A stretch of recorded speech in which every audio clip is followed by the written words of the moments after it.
Hello, everyone, and thank you for joining me today for the January horoscope forecast live, which is not the typical way that we do the monthly forecasts, but that's the way that we're going to start off the new year, is by doing this. Actually, we've been wanting a chance to do one of these horoscopes live, just to sort of do something a little bit different, but also at the same time to show people who aren't really subscribed to the Christopher Renstrom Astrology Salon live, that we have a component that's involved with the lives, which is taking questions from our subscribers. And this is something that we'll be able to do at the end of the episode today.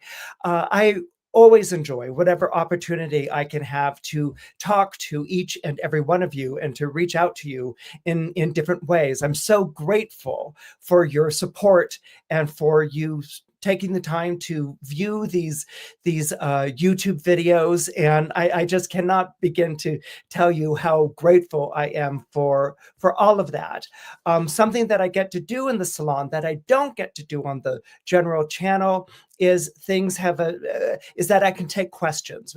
People can share their chart information and I can answer it in the safety of the Christopher Renstrom Astrology Salon, rather than it being broadcast out to whomever in the general YouTube channel. And so that's something that we really wanted to do and do today and celebrate and share with all of you. But before we get going, we've got just a couple of announcements to make, and then we're going to jump right on into the planetary aspects. You can take notes if you want to, but this live will be inputted on the regular Christopher Renstrom Astrology channel. It's the general channel. And so you can always return to it for dates and things like that.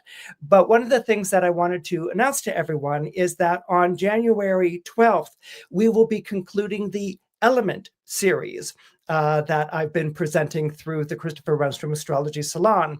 We've been breaking down every one of the 4 elements here in Western astrology. Eastern astrology has 5. In the West, we have 4. And we've talked about water element, the earth element, the air element. And then on January 12th, we will be broadcasting the fire element episode. Now, that episode will be followed by a live stream for subscription members on January 17th. And that's where we will talk about the elemental makeup in your astrological charts. So if you're attending the live stream, take a look at your chart or be like, I don't even know what a chart is and what's an element. And feel free to ask and post your questions so that we can really look at the elemental makeup, the role that the elements play in an astrology chart.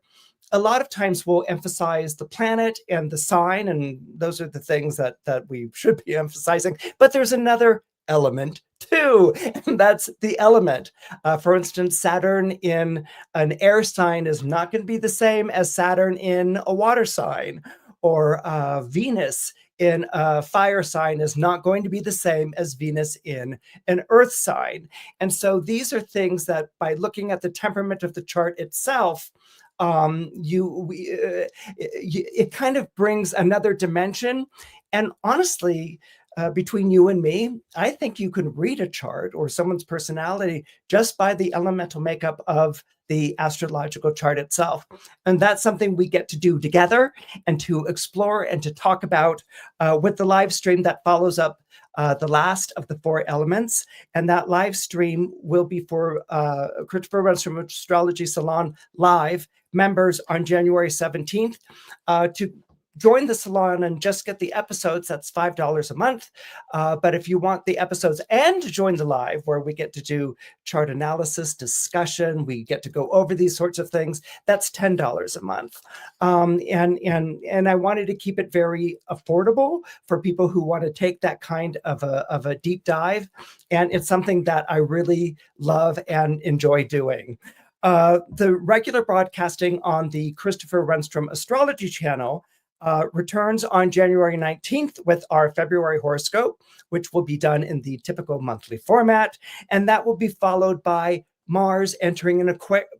And that will be followed. And that will be followed by Mars entering the zodiac sign of Aquarius, and what that's going to be for each one of the 12 signs. And we will be broadcasting that episode on Christopher Runs from Astrology on January 26th. So, whew, boy, that's a lot to get on through. Let's go ahead and talk about the aspects that we can look ahead to in January. And if you have questions about these aspects, how it impacts your chart, how you relate to this, feel free to go ahead and type that into our chat box or whatever it's called. And we will circle back at the end of the show and do our best to answer them. All right? Okay, so let's go ahead and begin. All right, on January 1st, Mercury, the planet of the mind and communication, enters the zodiac sign of Capricorn. Now, during this period of time that Mercury is traveling through Capricorn, I want you to keep in mind that bureaucracy is your best friend.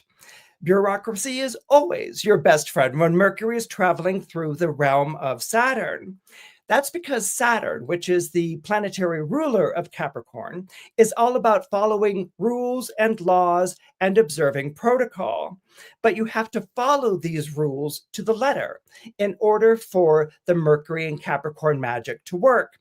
Now, at first, this might strike you as a colossal waste of time. Things have a tendency to slow down when Mercury is traveling through the zodiac sign of Capricorn. It sort of makes Mercury restless and kind of like, hurry up, get to the point, but then it's in Capricorn, which is ruled by Saturn, which takes a very long time. Capricorn is one of those zodiac signs that will take its time. It's not a fast-moving sign like, for instance, Gemini or Aries. So at first, with Mercury and Capricorn and having to follow all the rules and laws and protocols of bureaucracy, you might be like, this is a terrific waste of my time. I mean, think having to wait on hold for customer service. That's probably a good metaphor for what to expect during this time that Mercury is traveling through the zodiac sign of Capricorn. Might make you like, oh, I want to hang up or whatever. But what you want to do while Mercury is traveling through Capricorn is that you want to do things by the book. And if you do things by the book, then you will find that your request will be answered or your complaint will be heard. Now, during this period of time, if you're dealing with anything like contracts or any sort of written agreement, you'll want to make sure to dot all of your I's and to cross all of your T's. And if you go ahead and do that, basically to obey the protocol and the rules and laws of bureaucracy, if you go ahead and do that, no matter how slow those wheels may turn, you will emerge from this administrative maze with your prize in hand. Now, the signs most affected for this will be Gemini, Virgo, and Capricorn. Now, let's go ahead and talk about the full moon taking place in the zodiac sign of Cancer on January 3rd. Now, this full moon really sort of sets up a theme which occurs throughout all of January. January, as we all know, is pretty much, well, January is a Saturn month, all right? Now, the month is shared between Capricorn, which rules January, up until about maybe the 19th or 20th. But then afterwards, when the sun moves into Aquarius, Aquarius is also a Saturn-ruled sign. So January is definitely a Saturn month.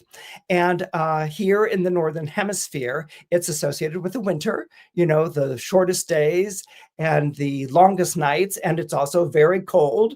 And the reason we talk about the Northern Hemisphere here in Western astrology is because Western astrology comes out of the Mid-East.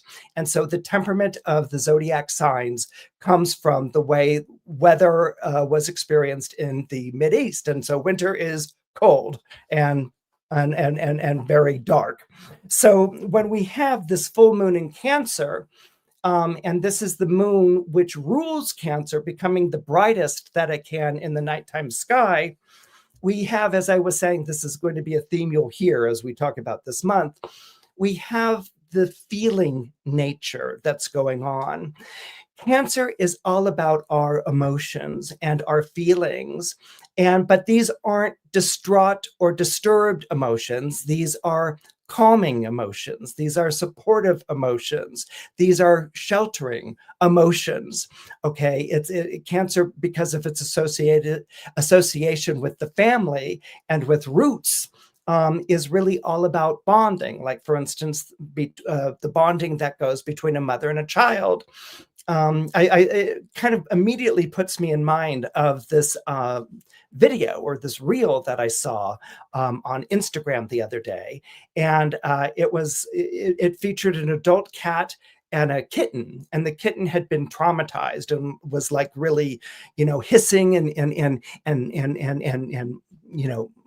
attacking, the older cat. And the older cat was very maternal and sort of like generating this very peaceful vibe, and would come and sort of like enter into the space of the kitten, and the kitten would attack, but then this cat would just sort of back off and leave for a bit. But over, I guess, a matter of days, the cat kept returning. This kitten was like a rescue kitten, and it would come a little bit more forward, and the kitten was still hissing or whatever and whatever, but the old adult cat would come a little bit more into the kitten's crate and sort of settle down, and then it would back off if it was too much. And after a period of time, the kitten accepted the adult cat coming in. It's not its mother, but it accepted the adult cat coming in. And the adult cat would just sort of like sit there and close its eyes in that sort of Zen way that cats do.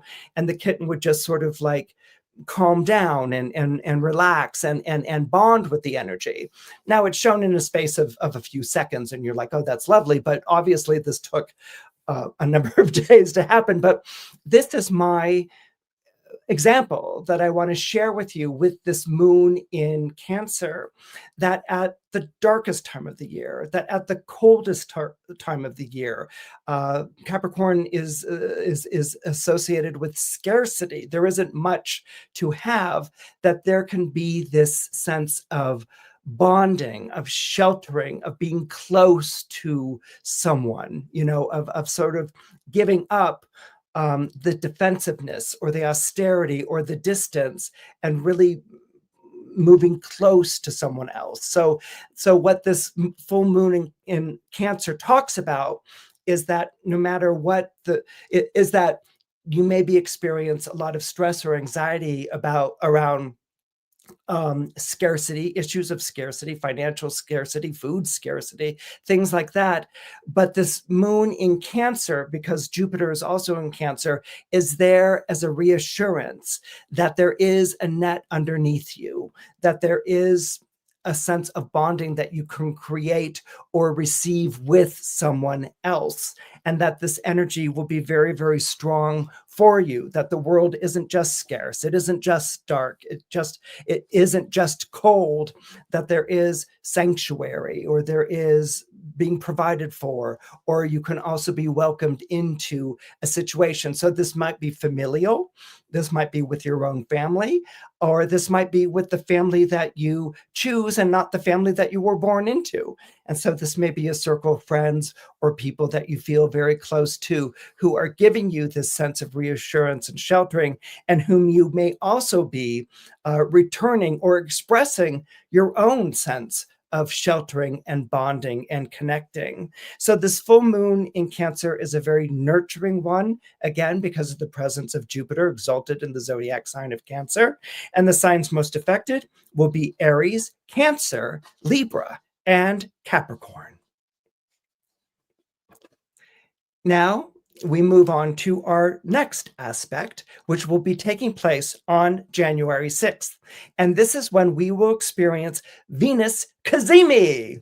Okay, personally, I think we ought to have like a t-shirt that goes with that. Venus Cazimi, like all, cap letters with exclamation points and rainbows and things like that. But anyway, Venus will be Cazimi on January 6th of this month. Now, what is Cazimi?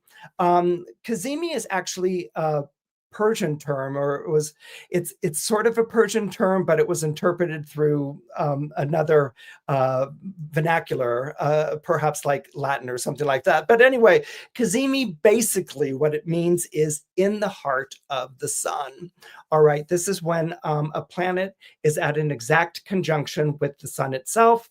And instead of feeling beleaguered or overheated or exhausted like a planet can feel when it's 1 degree or 2 degrees away from the sun, it's being overshadowed by the sun. You can't see the planet because the sun is taking up all the space and the rays are emanating all over the place.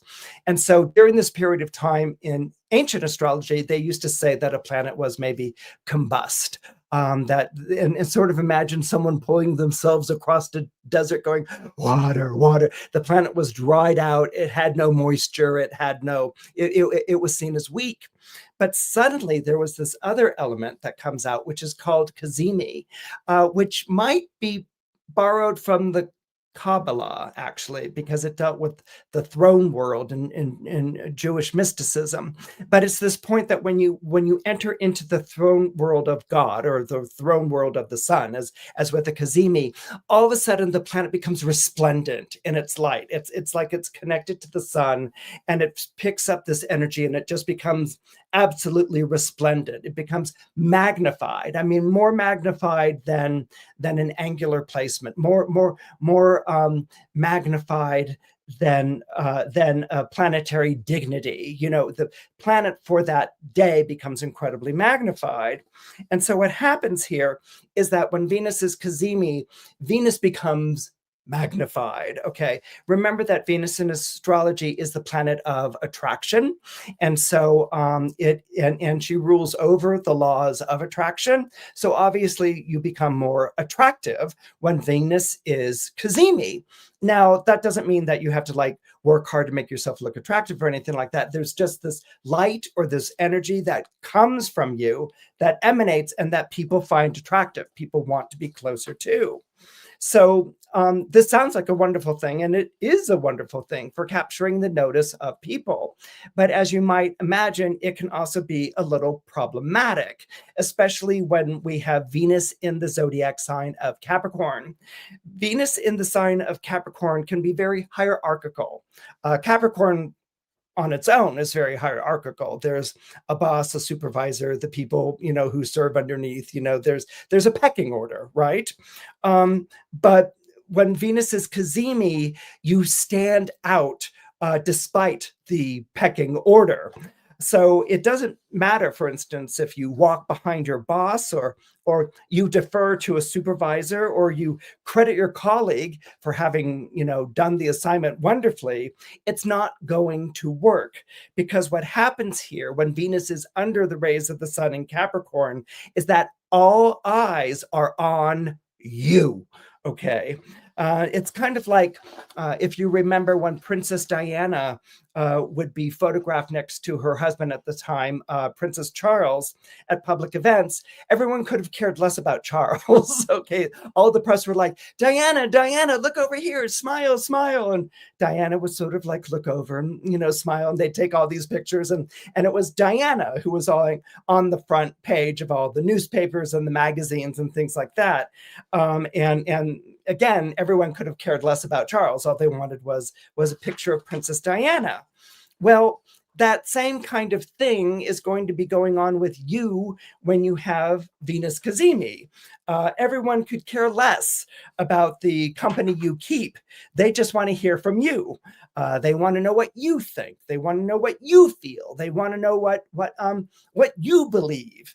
And so hopefully, if there's a boss or a supervisor or a client around you, hopefully their egos don't bruise easily, because it's going to be quite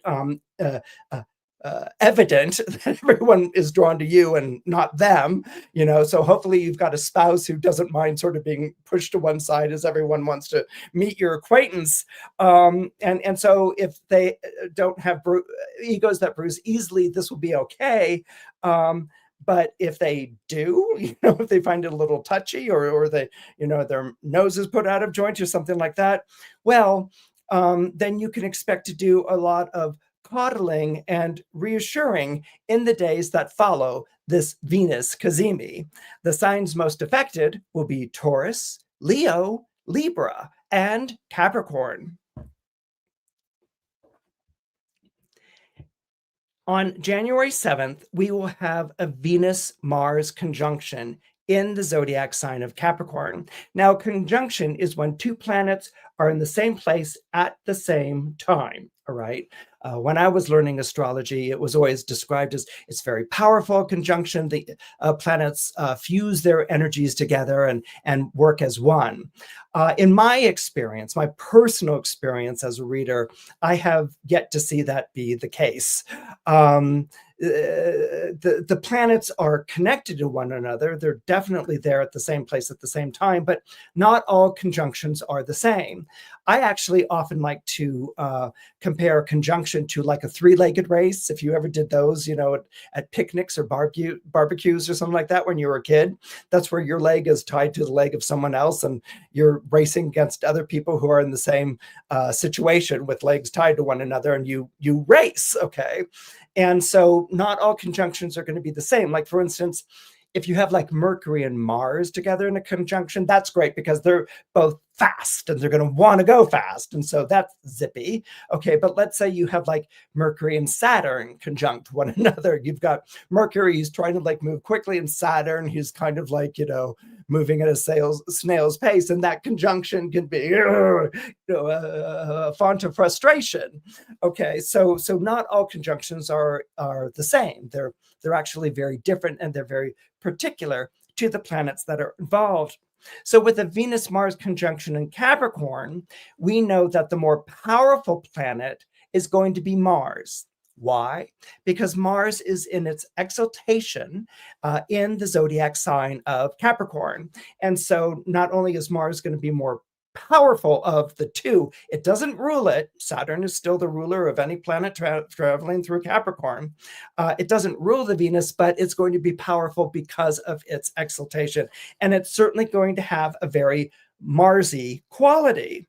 So whenever you have a Mars-Venus conjunction, there's always an undeniable attraction. When Venus, planet of love and beauty, conjoins Mars, the planet of gumption and drive. However, what should be a romantic encounter or a collaborative partnership can easily turn into a game of one-upmanship when these two planets come together in the zodiac sign of Capricorn. That's because each planet, Venus and Mars, each planet is trying to impress the other one with their accomplishments and their accolades. And since neither is willing to play the role of the appreciative audience, okay, Venus isn't going to be like, oh, wow, Mars, that's terrific. And Mars isn't going to be like, wow, Venus, I never know you could. Neither, both of them have something to prove when they're there in Capricorn. So since neither planet will be willing to play the appreciative audience, it can sometimes devolve into a competition. Now, it's devolving into a competition because they're trying to show off to one another. So how do you work with that type of an energy? Well, you kind of flip it or adjust it. Be the first to praise the other person, okay? Even if it feels like you're catering to their snobbish ego. Be the first to praise the other person, and you'll soon see that the reason that this person was trying to show off is because they wanted to impress you in the first place. And that was in order to make you like them. So what's really going on here is that the two planets are fighting for one another's affections by showing off what they can do. It gets into a sort of bit of a competition. And so if you're the one who's the first to sort of say, oh, that's really great, then that changes it around. And then Venus and Mars become much more harmonious with one another. You know, like Mars gets to show off the biceps and Venus gets to go and show off the hair. And Mars is like, oh, you're so delightful. And then you have a lovely afternoon, or you have a lovely rendezvous event. So let's move on to the next planetary aspect while Christopher grabs a swig of water.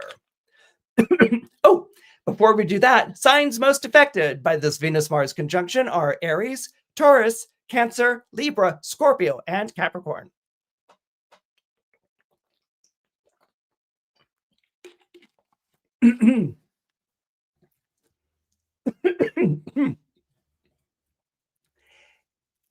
And we're back as Christopher throws in a lozenge. All right.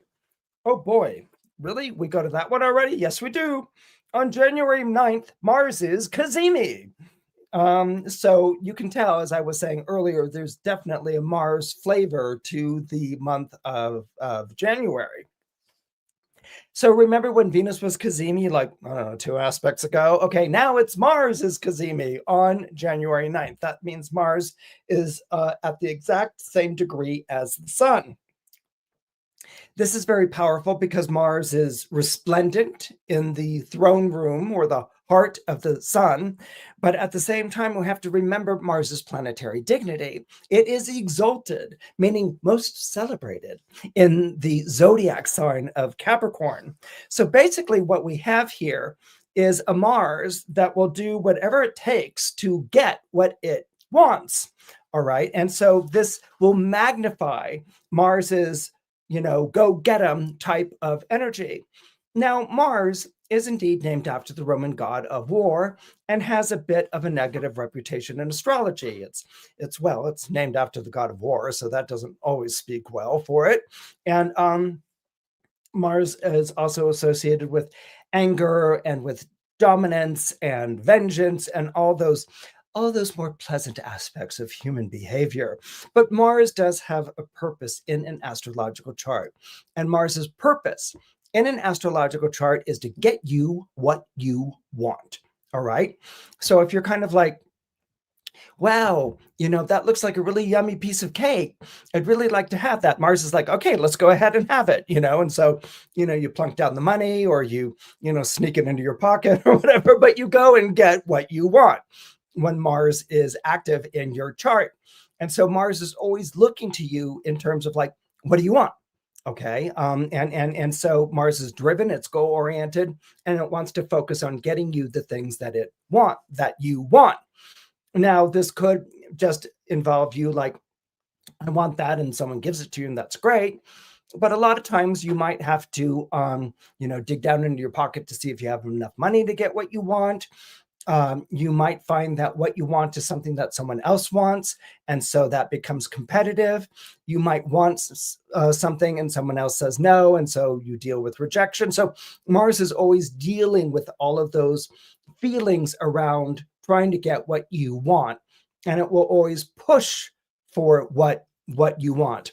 Even if Mars is in a zodiac sign that's very uncomfortable with confrontation, it will find other ways to maybe circle around to get what it wants, or to get someone else to go fight its battles, and so it ends up getting what it wants. So Mars has different ways of getting what it wants. There are 12 zodiac signs, and so there are 12 ways that Mars can express itself or show up in an astrological chart.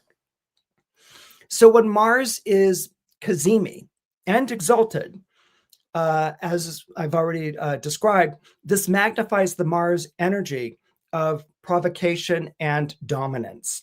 So basically what a Cazimi will also do is, I don't know how to put this, it almost like asks, are your motives pure? This is something that's you'll see very much show up with Pluto conjunctions. And then you'll also see it show up with Cazimis. So with the Mars Cazimi exalted, that's like too many. Mars Cazimi exalted, but with the Mars Cazimi exalted, it can bring an energy of provocation. It wants what it wants. It's going to do whatever it needs to do to get it because it's exalted here. It's not going to take no for an answer, and it's going to go after it relentlessly. So if your motives are pure about what you want, let's say you saved up one day and you can finally purchase something, and maybe someone else comes in and says, oh, I'm going to whatever, that Mars energy will work so that you actually are able to purchase what you wanted. The Mars energy, if the motives are pure, I truly want this, I want this for myself, or I want this for someone else, or something like that. If it's pure, then Mars works beautifully.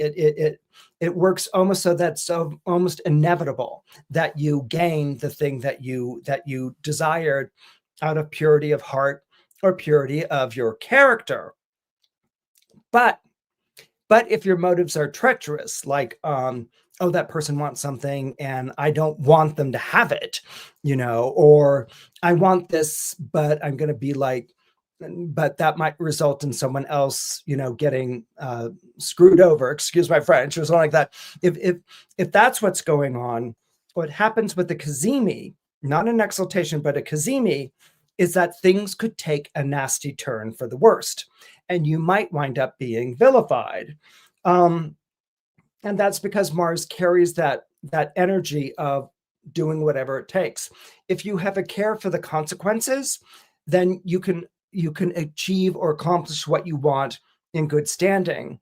If you don't have a care for the consequences, that you're just being ruthless about it, then during the period of time, the Cazimi, things can become nasty and you might be vilified.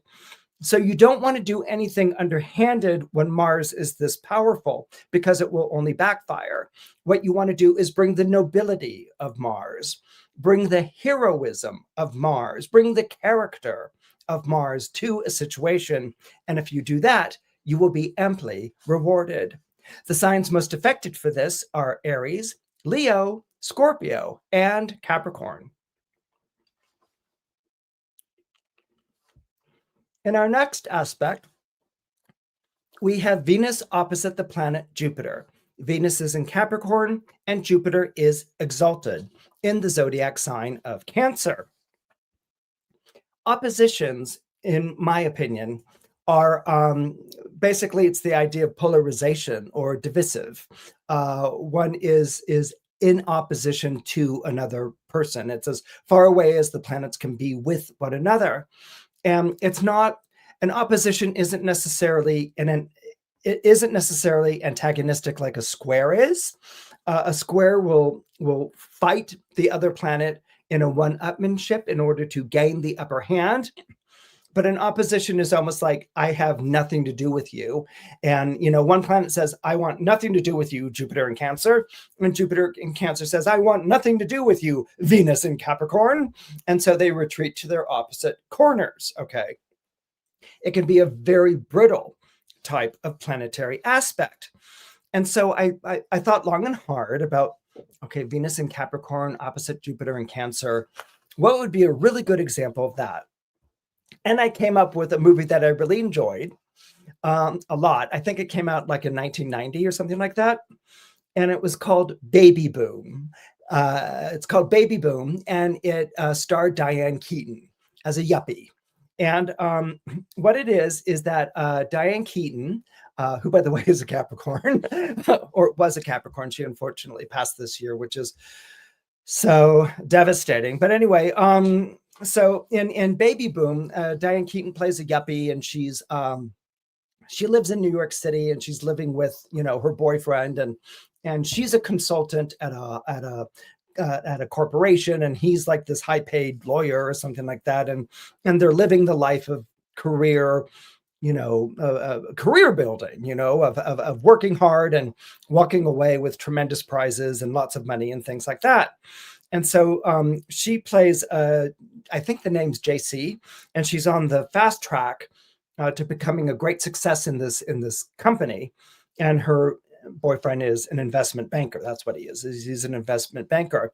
And so they're living the New York City life, which is like rolling out of bed and working yourself to the whatever, and then partying afterwards and going to bed and beginning again the next day. All right. So they're living this very this accelerated life in New York City, when she finds out that a cousin of hers has left her an inheritance, and she doesn't really, she hasn't really been in contact with this cousin or anything like that. And she's like, inheritance, okay, that sounds good, that's money and stuff like that. And she finds out that it's not money, but instead a 14-month-old baby girl. And she's like, huh? And they're like, you've been awarded custody of your cousin's daughter. And she's kind of like, I don't know anything about mothering. And so her immediate reaction, of course, is to go and make arrangements for the kid to be adopted. And during the time she hires nannies and things like that to take care of the kid. And she's making headway at work, and she's being considered for a very valuable position. I think running this one particular account that could be very lucrative. And she's about to give the child up for adoption when she just sort of like, she bonds with this child. Okay. She just looks at this child, or this child has been around. She hasn't really thought anything of it, but she bonds with this child. She decides in that moment, I want this child to be in my life. I want to parent this child. And so here you've got the Capricorn side, the Venus and Capricorn side, which is like, I have to be a success, take on all these things. I've got the perfect boyfriend. I'm going to have the perfect status and job and things like this. Things that a Venus and Capricorn can really attract and get very involved in.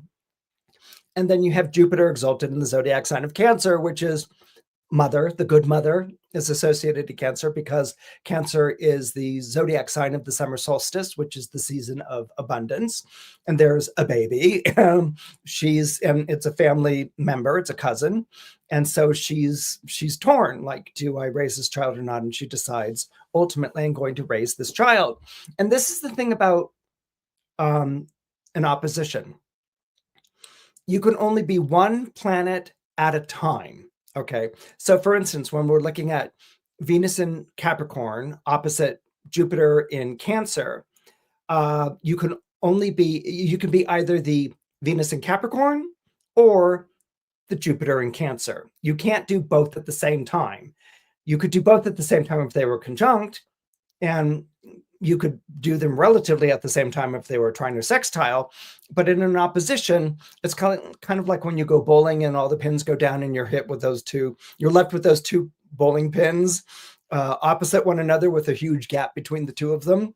You can hope to hit one and get the other one, but you basically have to choose one or the other. That's the same thing that happens with an opposition. You can be one planet or the other at a time. All right. So here she wants the baby. And of course, once she makes that choice, like in any sort of fairy tale, and this is a modern fairy tale, there are consequences immediately that follow suit. This is not on the boyfriend's agenda, so he wants nothing to do with it. So he breaks up with her. Her attention to the child is perceived as weakening her at work. I think she brings the baby in once or twice or something like that. And she's perceived as by the other members of the office by going soft. She's not the tiger lady, which I think is her nickname or something like that in the movie. And so it comes to a point where someone who's a member of her team sort of shows himself off. He's a guy. And so he's awarded leadership of their team, and she's given a lower position at work. Basically, she's penalized for having a child. And it's at that moment that she goes from Venus in Capricorn to Jupiter in Cancer. Okay, she leaves the corporate world altogether. She looks at different properties and things like this, and she buys a farmhouse in Vermont, which looks really quaint and lovely, sight unseen. And she moves out of, she's broken up with her boyfriend, and she moves out of their apartment in Manhattan to this farmhouse in Vermont, and expects everything, naively expects everything to sort of fall into place. And as you can imagine, that's not at all what happens. The farmhouse is the way that it was photographed and presented is not the actual reality of the farmhouse. It has orchards and things like that, but they're overgrown and haven't been used in the longest time. And basically it's a money pit. And she's stuck with this money pit, and she's caring for this child, and she has no career aspects or prospects, and she's going through whatever money she has. And so she's reaching a kind of point of desperation. It's kind of like, why did I make this decision? This was so stupid. It's cold in this farmhouse in Vermont. It's coming on winter.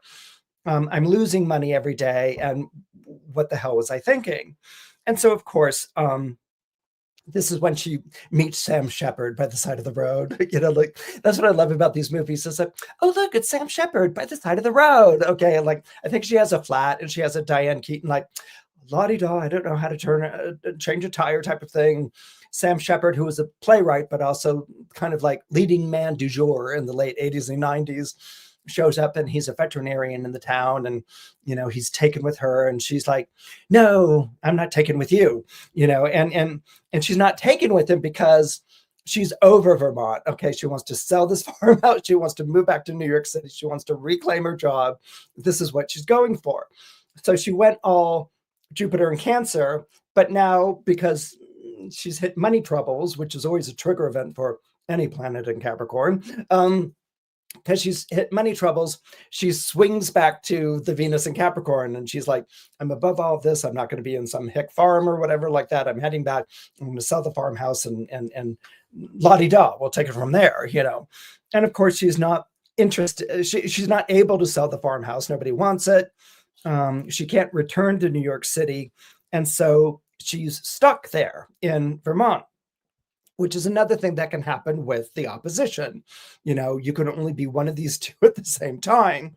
And so she's gone all in with the Venus in Capricorn, and it's not translating to the Jupiter in Cancer.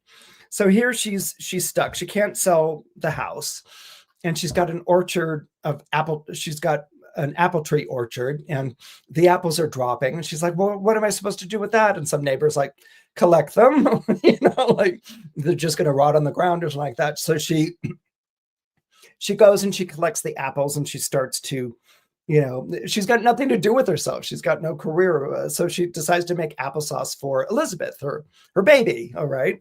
That she's parenting, that she's the mother of right now.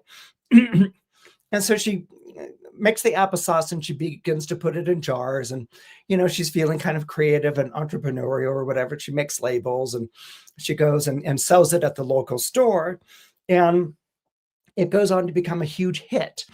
People, yuppies they were called yuppies back then, yuppies who are like out visiting Vermont are like, this is amazing, it's the perfect baby food, it's organic or whatever, I'll take 2. And so she becomes a big hit at the store. And she begins to realize that this could become a big thing. And of course, it does. She calls the brand Country Baby. It's organic applesauce, for babies. And it becomes an enormous hit. She's a marketing whiz from her New York days. And orders come in. And, she has a few rough spots and things like that. But it goes on to make a lot of money. And so what happens, of course, at the end of the movie is the corporation comes back and offers to buy her out. We'll take over the brand of Country Baby. This is a corporation she worked for. They're like, oh my God, you have become a huge hit. We were wrong to let you go, and come on back and we'll buy your company and we'll set you up in this office. And, here's the Capricorn fantasy. Like, I had to leave and be exiled into the wilderness of Vermont farmhouses. And now I'm coming back, and I'm this huge success, and I can, go to the top spire of any Manhattan company and become, the top to do. And so this is her ticket back to New York City, or ticket back away from all of this. But at the end of the film, of course, she declines. She chooses her baby over work. She chooses Vermont over New York. She chooses Sam Shepard, which honestly was a no-brainer. But she chooses Sam Shepard, and she chooses to become a CEO. She's going to head her own corporation, and it's coming out of all of these things. So here she gains the rewards and the benefits of this Jupiter in Cancer, she becomes part of a community. She values her neighbors. She values her place in the world where she is. She's nurturing people through this organic applesauce, and her success is an organic one. She's done good by her child, who has done good by her community, and her success is an organic one rather than a manufactured one.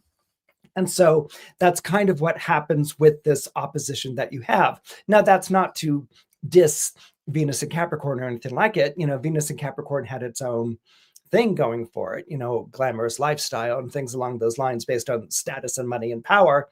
But she opts for the Jupiter in Cancer, and that winds up making all the difference. And Jupiter, of course, is exalted in Cancer. So you might find yourself in a similar dilemma. Now, I don't think you're going to go and move to Vermont and make applesauce or anything like that, but you might find yourself in a similar dilemma where it's the accolades or the status or the prestige that's associated with a Capricornian situation for you. It might be work, it might be a particular relationship or where you live, something which is, and that it's opposite something that's calling to you that feels more grounded, earthy, or you may be completely connected to, your applesauce Vermont, farmhouse self, but you're longing for the Venus in Capricorn, going out into the world and making something of yourself. So this is something that might be very relevant and very pertinent to you, and may question your values and your choices when Venus in Capricorn forms an opposition to Jupiter in Cancer on January 9th. And the signs most affected will be Taurus, Cancer, Libra, Sagittarius, Capricorn, and Pisces.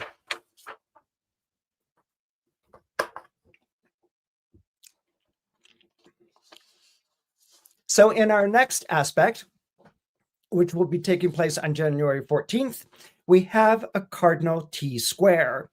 Now, let me introduce the cast of characters and break down how this T-Square works. A Cardinal T-Square. When you hear the word cardinal, that will tell you what mode the signs involved in this T-Square are. You can have a Cardinal T-Square, like cardinal signs. You can have a fixed T-Square, that would involve fixed signs. Or you can have a mutable T-Square, and that would involve mutable signs. So when you're dealing with Cardinal T-Square, okay, you're dealing with planets that are situated in zodiac signs that are associated either to an equinox or a solstice. These are the signs that come at the beginning of a season. So cardinal signs are very goal-oriented. They're like unstoppable forces. They see what they see and they want to accomplish or achieve or get it. But of course, they're going to do it in 4 very different ways. The way that Aries goes after something at once is not the same way that Cancer will go after something at once, or Libra will go after something at once, or Capricorn will go after something at once. They each do it in 4 very individual, unique, and different ways. So when we're dealing with a T-square, you're basically dealing with 2 squares, all right? So let's go to the Sun-Mars conjunction in Capricorn, all right? So we have Sun conjunct Mars in Capricorn. They're the ones who have their legs tied to one another in a 3-legged race. Okay, and Sun and Mars together is really wonderful because it's very accomplish oriented. It's very serious. It's taking its 3-legged race very seriously, while other people are like, I can't get my leg tied to one another. Oh, this is so goofy. They're like, just tune them out. We have to focus on the finish line. And the other planet is like, absolutely. And we'll, push over whoever gets in our way. So they're super serious about this 3-legged race, and they want to accomplish, they want to be first. They want to win. Okay. Let's put it like that. So you have Sun and Mars together in Capricorn. And we will do anything to win. And if that means sacrificing or persevering or pushing someone out of the way or something along those lines, we'll do it. All right. Okay. This is forming a square, okay, to the last quarter moon in Libra. All right. And so Libra is also a cardinal sign. Capricorn is the cardinal sign of the winter solstice, and Libra is the autumnal equinox. It's the zodiac sign of the autumnal equinox, and it's a last quarter moon. So what we're talking about here with the lunar energy is that the lunar energy is bringing things to a close. Okay, you don't begin things under a last quarter moon. You begin to wrap it up during a last quarter moon. All right. So that's not when you launch on into another idea. That's when you wrap it up. Something I constantly practice with myself. Anyway, so with the last quarter moon, this is bring it in for a landing and wind this up. Okay. Decision needs to be made. Okay. And so these two planets square. Okay. So that's that. And then you have this other square that takes place. So T-squares are made up of two squares. Sun and Mars are squaring the moon, and the moon, being the fastest moving planet, is the pivotal planet here. The moon is squaring the Jupiter in Cancer, okay? Because Cancer is the zodiac sign of the summer solstice. And so it squares the cardinal sign of the autumnal equinox, which is Libra, and Cancer is the cardinal sign that's associated to the summer solstice. And what's interesting about this is that, Cancer is ruled by the moon. So again, the moon becomes the pivot point here. It's ruling the Jupiter, which is in the zodiac sign of Cancer, and it's ruling it from the zodiac sign of Libra. Okay, so basically what it's sort of saying is, this is about bringing something to an end, and you have to make a decision which is going to be conclusive. So you've got two squares, Sun and Mars in Capricorn squaring Moon in Libra, and the second square is Moon in Libra squaring Jupiter in Cancer. The T part, I feel like I'm looking over a fence. The T part is the Sun and Mars conjunction in Capricorn opposite the Jupiter in Cancer. So you have that bowling thing. Remember the opposition between Cancer and Capricorn. Sun and Mars in Capricorn is opposite Jupiter in Cancer, and they're both squaring the moon in Libra. All right. So this is very much about standing at a crossroads, having to make a final decision, one that you're maybe going back and forth over a lot, and you're trying to figure out, like, I don't really like the prospects of what I'm looking at. Is there any way that I can merge the two, bring the two together? But that's not it. So you might be facing a deadline here. You might be facing a dawning realization that something that you've invested energy in is not working out the way that you want it to work out. That yesterday it looked really great, but today it doesn't. And so this last quarter moon in Libra, which is playing a pivotal role in the Cardinal T-Square on January 10th, is basically giving you an opportunity to put down a burden or an obligation or a responsibility that you've been carrying, and to walk away from a no-win situation. So in other words, you may feel yourself saddled with an assignment, a responsibility, an obligation. Maybe it's drained you financially or emotionally, or taken up the full focus of your life. And so you're looking to basically cut your losses in this type of a situation. You're not going to get what you want. And if you were to continue the way that you're going, you may jeopardize what you have. So what you could be looking at here, because of the lunar phase, the last quarter moon in Libra, is cutting your losses from a no-win situation. Now, cutting your losses is something that Mars in Capricorn never wants to do. It's like, cut my losses. Why? I'm going to persevere and power through. But the Libra moon might be saying you can persevere and power through, but it's becoming more expensive to keep on the track you're on, or you're losing more than you're gaining from this situation. So Libra is holding things in the balance and saying you're not going to get out of this what you really want, but you can cut your losses and walk away with what you have.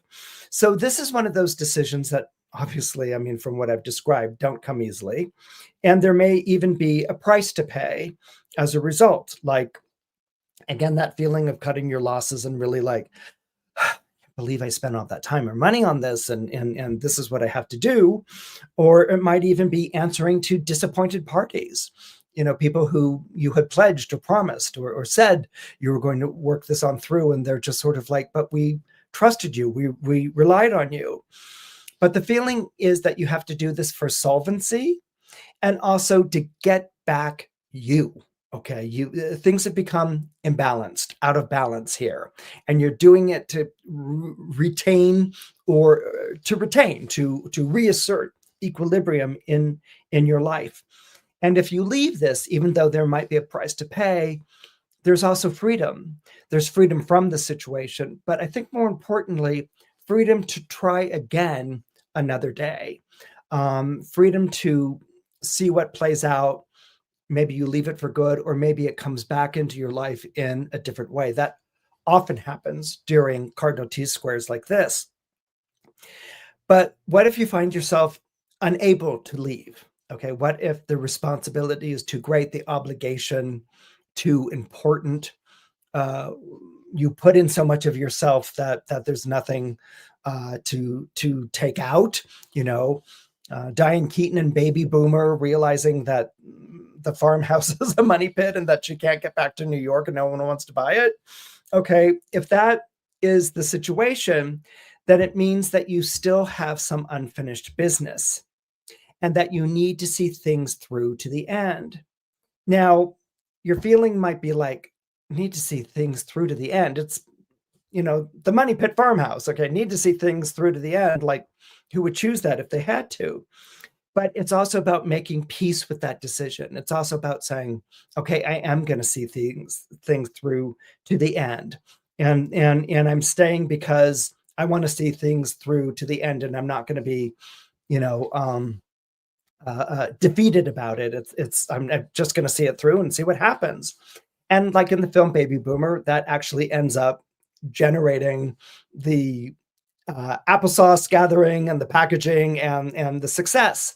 So you could also see that could also pivot and go in that direction either. So basically, you may be faced with a situation in which you are too exhausted and you have to cut your losses or renege, or you're really exhausted, you don't want to be here, you've got no choice, you have to see it through to the end. And instead of saying, I have no choice and making it negative, say, I'm making a choice, seeing it through to the end, and that's where I'm going to go with it. And so that may also be something in which you simply serve out an obligation or a responsibility, and then when it's done, you're free to move on. Or it may lead you in a very creative and innovative direction.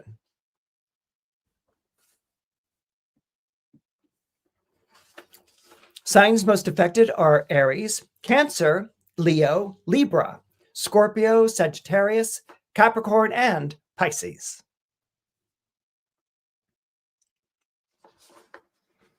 So our next aspect is January 14th, and this is when Mercury will be opposite the zodiac, be opposite Jupiter in the zodiac sign of Cancer. This is kind of almost like, how would I put this? The Jupiter in Cancer is more powerful, all right, by dignity, and Jupiter is, simply put, a larger planet. So the Mercury in Capricorn might be a bit, kind of like pissy about the way things turned out. Okay, just kind of like, Jupiter, you're the bigger planet and you're exalted in Cancer, and so you win. And, there might be a little bit of a begrudging or a kind of like, this wasn't really fair or something along those lines with this standoff. But oppositions have a way of also kind of reflecting ourselves back to ourselves. It's kind of based on a projection. You might project something onto a planet that's opposing you, and you see it as having nothing to do with you, but it actually might have very strong bonds to you. what this reminds me of is, again, Capricorn is a zodiac sign that can be associated to scarcity.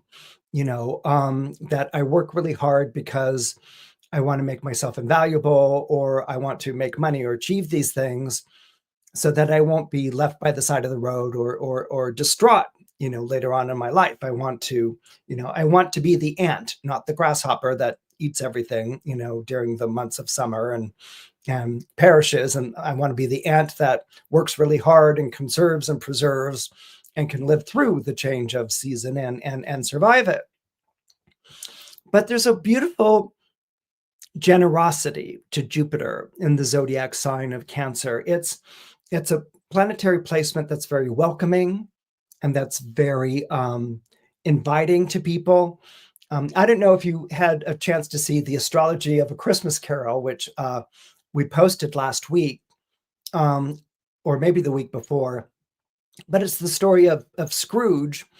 And Scrooge has this encounter, okay, with the ghosts of Christmas past, present, and future, in which they demonstrate a charity that is completely alien to Scrooge.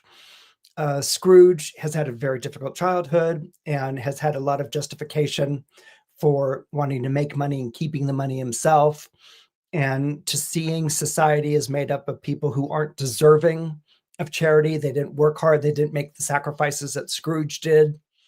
So if they've fallen upon hard times, then that's their own folly. And those who think that they'll never have a hard time are foolish as well, because you just never know what life is going to give you. And it's a marvelous comment on wealth and the people who are seduced by it. I need to make this money. I need to hold on to it. And what can happen, in this story, and it happens in life, is a lot of times for people who aren't really aware of what's been let loose in them, in their own psyches, is that the more money they make, the more afraid they are of losing it. And so they hold on to it, and the power is really the power of money. Like I never want to be without this money, and I'm going to hold on to it. And it's something that we're experiencing in our own country right now, with the ultra rich showing a remarkable lack of philanthropy. Philanthropy has often been associated to the history of the United States of America, but this group is really dreadful. I mean, there's like almost no philanthropy whatsoever, or whatever it is self-serving in a way. And they're driven by, by a fear of being without the money. Like many of them, or some of them, have very dystopian views of the future. And so, but anyway, getting away from that, back to Scrooge, this is what's hardened Scrooge's heart. And so he's visited by the ghosts of Christmas past, present, and future, really as a cosmic intervention. They're here to turn him around so that he doesn't become like his partner, Bob.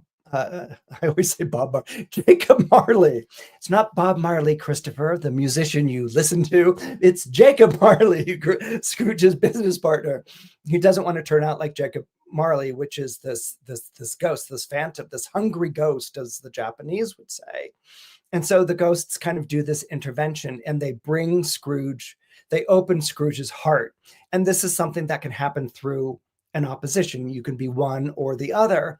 And of course, the result of the story is that Scrooge abandons his scarcity and his fear and his anxiety, and he embraces life in the present, and he shares the wealth of, and it's not just like he shares the wealth and pays people off. He shares who he is to people. And instead of being someone who's miserly, he's someone who ends up being incredibly giving, and he saves his own soul as a result. In many ways, that's kind of what this Mercury in Capricorn opposition of the Jupiter Cancer puts me in mind of. Except, you might be in a situation where things are scarce. You might be in a situation where things are hard to come by. And so that Jupiter and Cancer might feel like something that's very naive or an impossible request, but it's there to remind you of the true generosity and the true wealth, the generosity and wealth of spirit, the generosity and wealth of heart and hearth. And that when you open that, and when you bring and when you welcome people into your life through that, that creates the true prosperity, that creates the true happiness, the prosperity and happiness that exists in the company of your fellow person, in the company of community. And so that's pretty much what this opposition represents to me. It's like you can go down the path of, like, being in a scarcity mentality and a fear and anxiety mentality, or you can choose a path of openness and generosity and bonding to others. And so I sort of feel like this is like a consciousness raising opposition, that if you choose the Jupiter in Cancer, which the planets have kind of stacked the deck because Jupiter is exalted in Cancer, that will bring the reward, the sense of bonding, of togetherness that you're searching for, and the security, the sense of security that may have felt elusive until this opposition. The opposition really highlights the difference between these paths and really sort of suggests, or sort of points the way, like the three ghosts, towards the Jupiter in Cancer.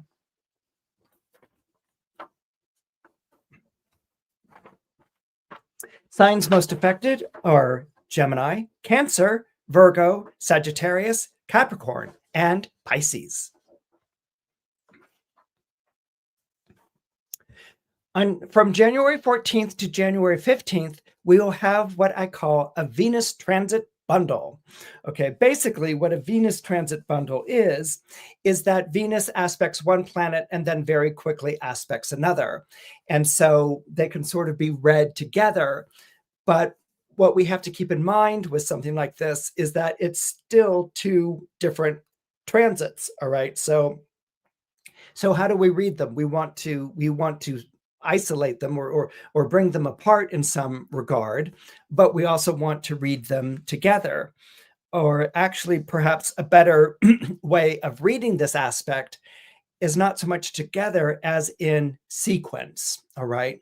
The first sequence of the Venus transit bundle will be Venus forming a sextile to Saturn, followed, and that will be on January 14th, followed by Venus forming a trine to Uranus, and that will be on January 15th.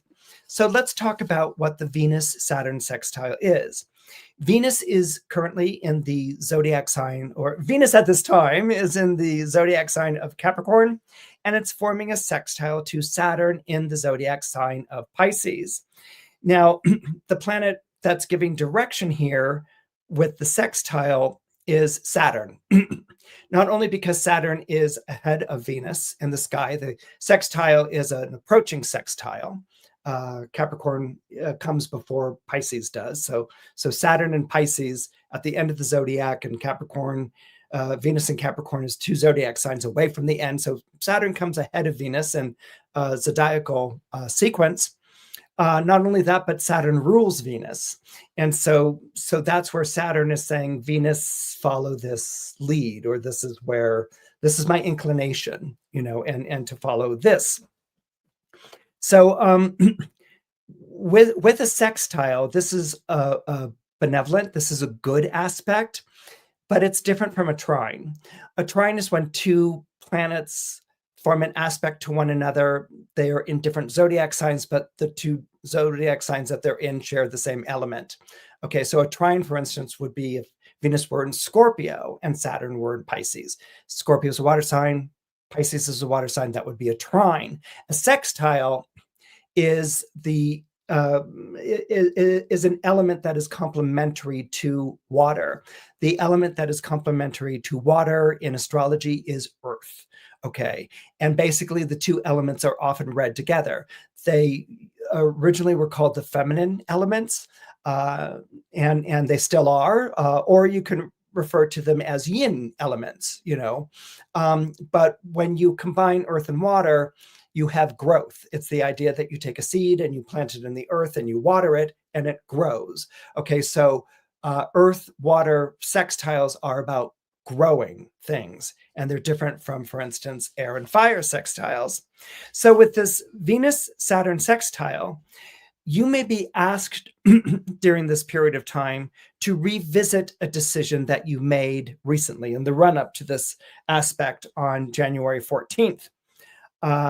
And so it's kind of someone questioning your decision.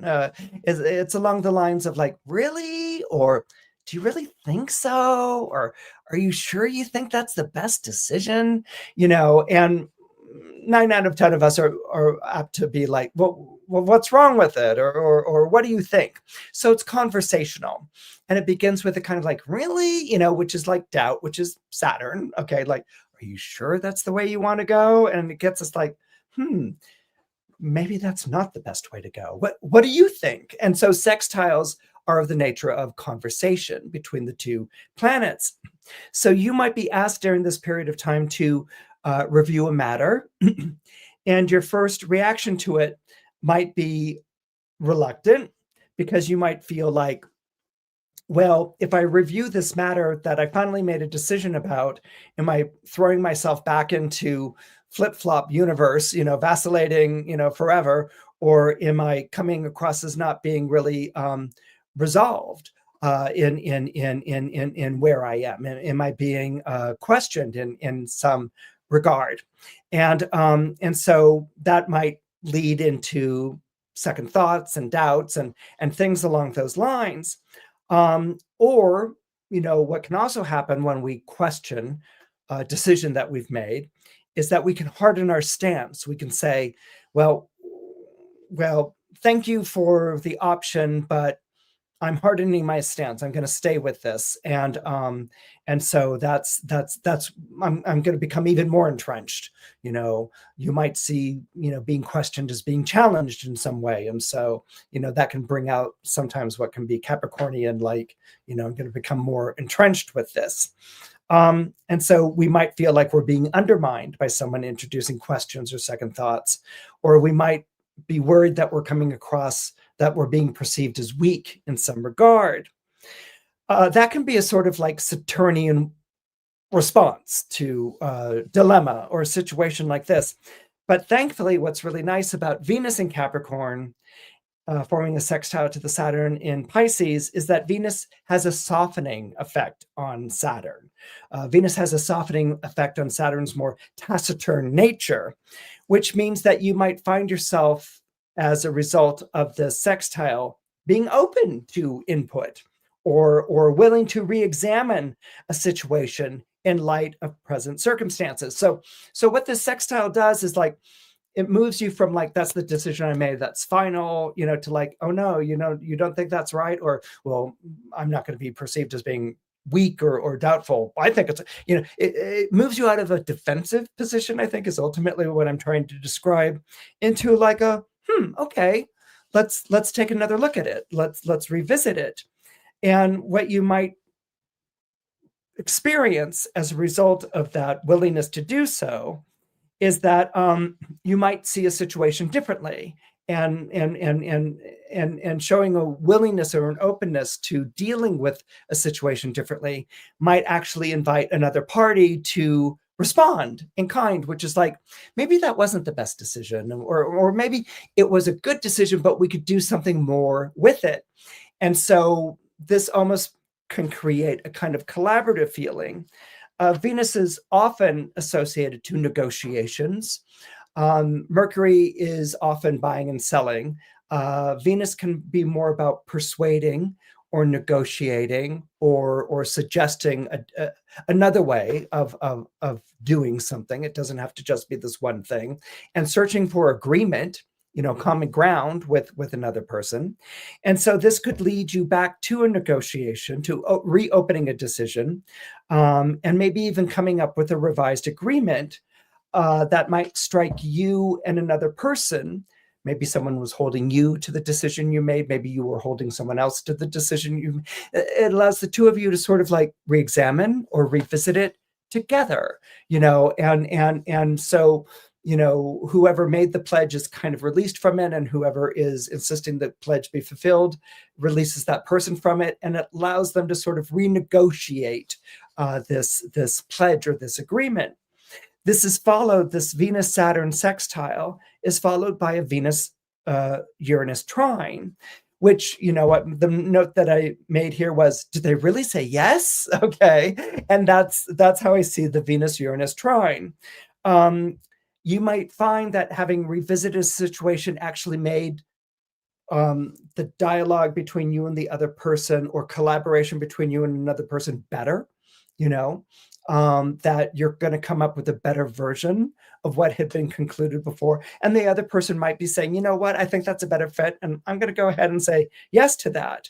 And so again, you might be very delighted. And this Venus trine Uranus, it's a trine because Venus is in Capricorn, which is an earth sign, and Uranus is in an earth sign, which is Taurus, okay? And Venus is moving to catch up to Taurus. And what's interesting about this is, remember how Saturn ruled Venus, which was in Capricorn, okay? In this trine, Venus rules Uranus, which is at this time in Taurus.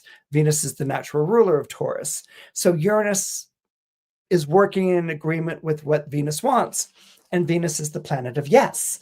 Okay, so Uranus is saying, here's your yes. And so, again, that Venus in Capricorn might be like, well, is there some sort of catch? Or, now that I've said yes to this, what could go wrong? I can speak as a Capricorn. Capricorns have a fretful energy, the sort of like, yes, that should be good, but oh no, what are all these things that could go wrong? And that can happen with the Venus in Capricorn. But what's nice, especially when you're dealing with Uranus, the planet of revolution and change. But what's nice here is that Uranus, the planet of revolution and change, isn't just committed to upsetting our favorite apple carts. Uranus, the planet of revolution and change, can have a positive side too, one that it exhibits when it's forming a trine to Venus. So this might be the moment on January 15th when a dispute is miraculously settled, or an enemy crosses over from the opposite side to your side, or someone that you were trying to win support from says, yes, let's go ahead and do this. It's not every day when these sorts of reversals that Uranus is often associated with work out in your favor. So this is wonderful. This is a day when a reversal does work in your favor. Someone who once said no or wanted nothing to do with this is now saying yes and wants very much something to do with it. So what you want to do when you've got a Venus-Uranus trine like this, which is so lovely, is to say a silent prayer of thanks. Signs most affected are Taurus, Libra, Capricorn, Aquarius, and Pisces. Now, on January 17th, Venus leaves the zodiac sign of Capricorn and she enters the zodiac sign of Aquarius. So Venus leaves an earthy sign and moves into an air sign. Earth signs have a tendency to be very hardworking and to be very concerned about having a result to the work that they've put into something. Like, I worked really hard on this musical piece and now it's wonderful and I'm ready to present it. Or I worked really hard at this task and I fulfilled a responsibility and I did well by the people in my life. Or I worked really hard on this project and now I want to be paid for it. Okay, so this is what earth signs are all about. They want to do work and they want to produce results. And the best results are the ones they get paid for, all right? So when a planet like Venus moves into a zodiac sign like Aquarius, which is an air sign, this brings out more of Venus's social interactions. Venus as the social butterfly, but actually it's a little bit more of Venus as a networker when she's in an air sign like this. So you're going to want to be out and about during the time that Venus is in the zodiac sign of Aquarius. What that means is that friends, and especially friends of friends, can really open up doors for you. So you're going to want to say yes to all introductions or offers or invites that they make. So if someone's like, well, why don't you come on over, Friday night? Say yes. If someone's like, it's been the longest time since I've spoken to you, let's make a date to get together. You say yes. I don't care how busy your schedule is or whatever. You say yes. You go and you meet that person. Air signs, Gemini, Libra, and Aquarius really are very serious about the cultivation of their relationships, their associations, their friendships, and that's because the greatest resource for an air sign are their human resources. And so this is something that's very important. So Venus in Aquarius takes very seriously friendships and associations. Indeed, friendships can be almost as important to someone who has Venus in Aquarius as their spousal relationship is. They really make a point of cultivating all of these different relationships and associations. And so by saying yes to all these introductions and invites, you may be meeting a different group of people or introductions to a different set of acquaintances. And with Venus in Aquarius, if you're out and about, this is also when you will attract the interest of a new circle of admirers who recognize in you qualities that maybe your old buddies and acquaintances got used to a long time ago. Like they may see you in a fresher light than you're seen by the people that you see every day in your life. And this will serve as an enormous ego boost at a time when you could really use it.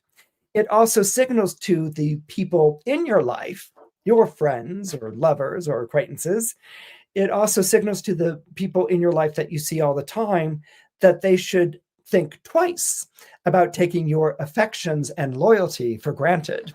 So in other words, nothing makes the people who know you so well and are so familiar really treat you with a refreshed respect and appreciation than the interest that other people are sharing in you.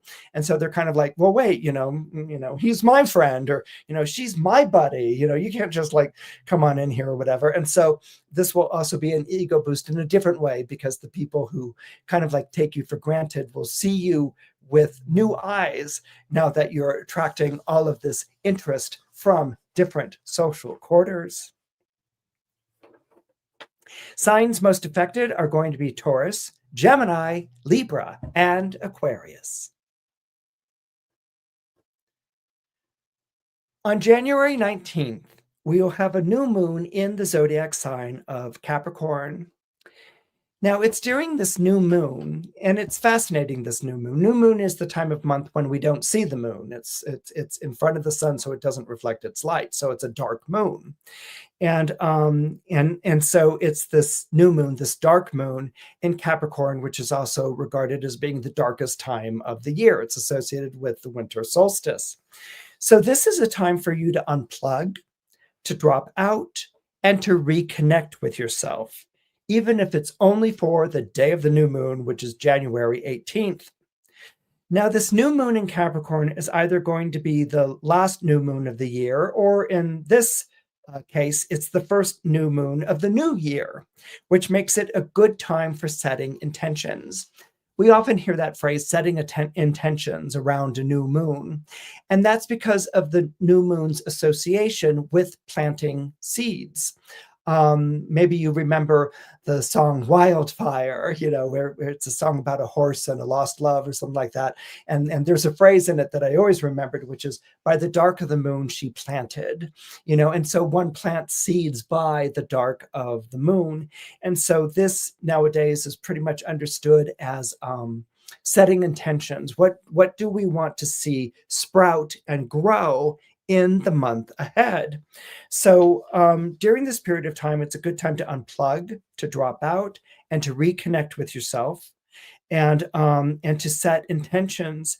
Now, this might be about reflecting on how far you've come in 2025, and how you don't want to repeat any of 2025 and 2026. I don't know about all you guys, but wasn't 2025 really rough?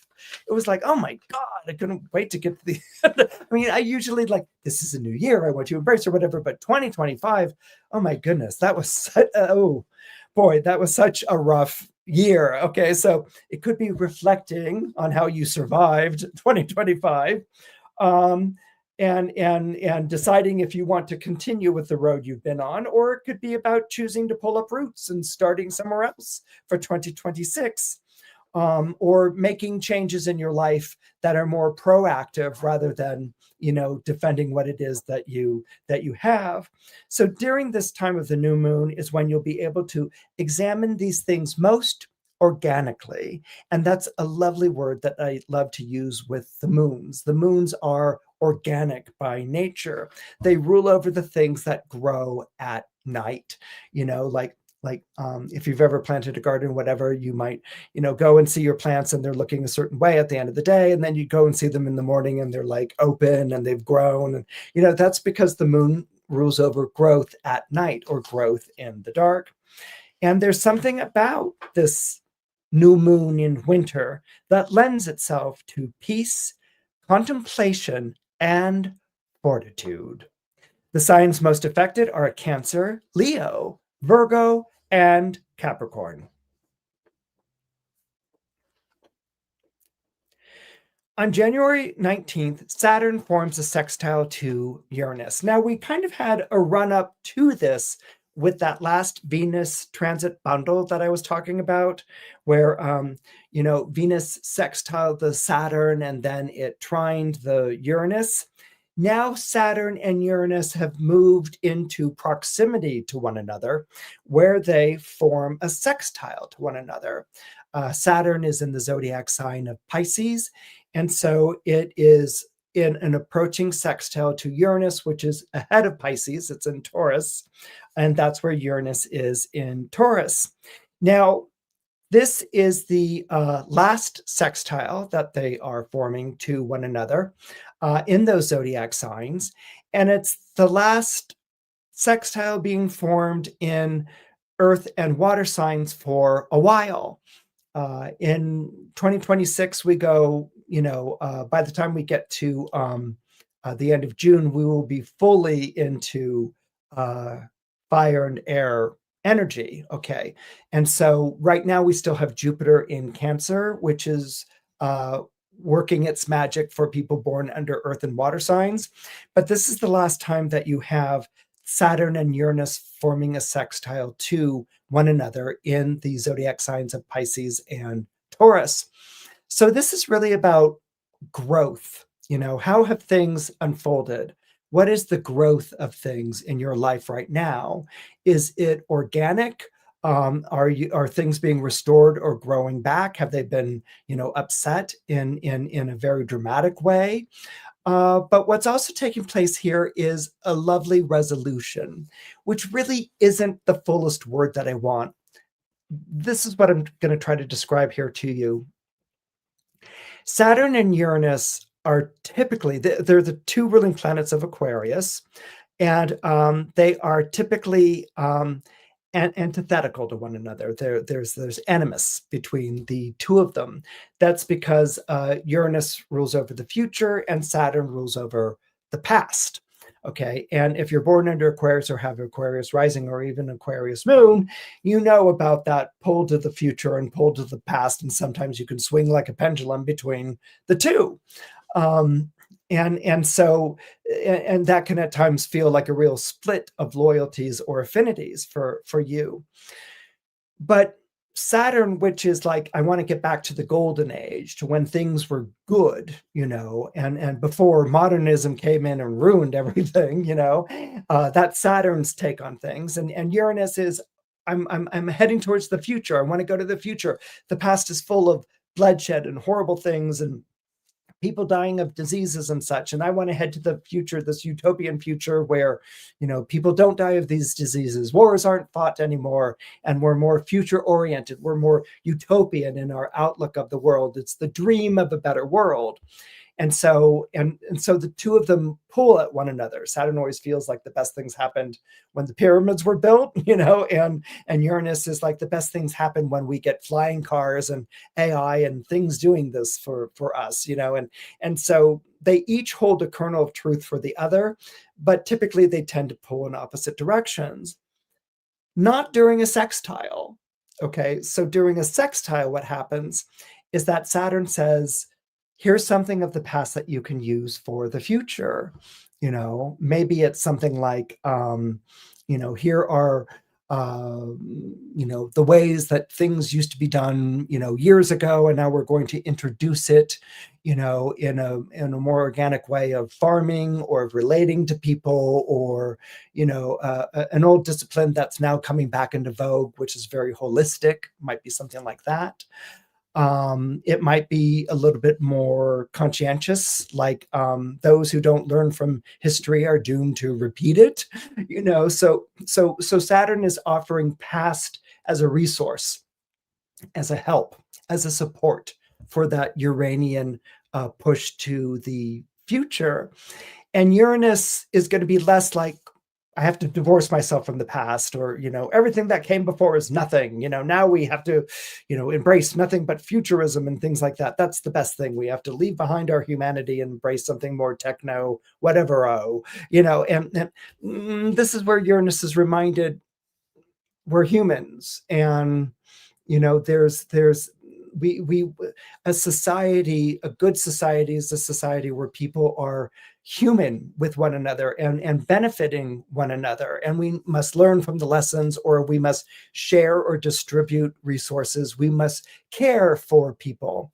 Because sometimes Uranus can be sort of like, revolution and get rid of everything old that came before. Kind of, think of the French Revolution here, where it's like off with everyone's heads and bring in something new.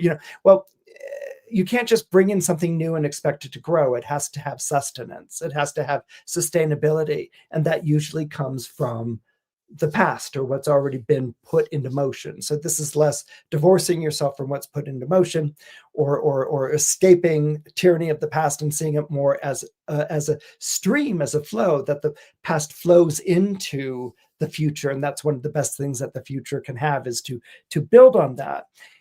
Simply put, for you in your day-to-day life, what you may see is the things that you felt were blown apart in the last year or two or three, or I don't know, let's make it since 2018. Okay. So the things that you might have seen blown apart in your life, and you were just like at loose ends, and you didn't know how it was all going to come together. This Saturn and Uranus, the two energies, work together to put those pieces together. The thought is putting it back together, like recovering or recovering, what was lost.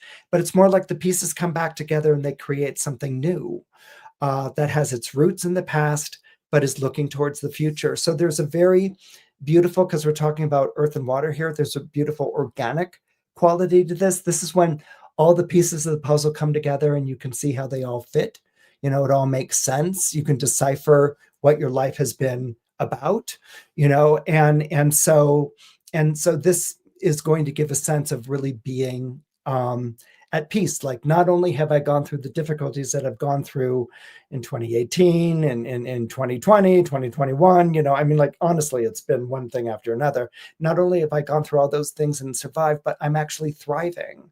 These things make more sense to me. I feel more at home in my life right now.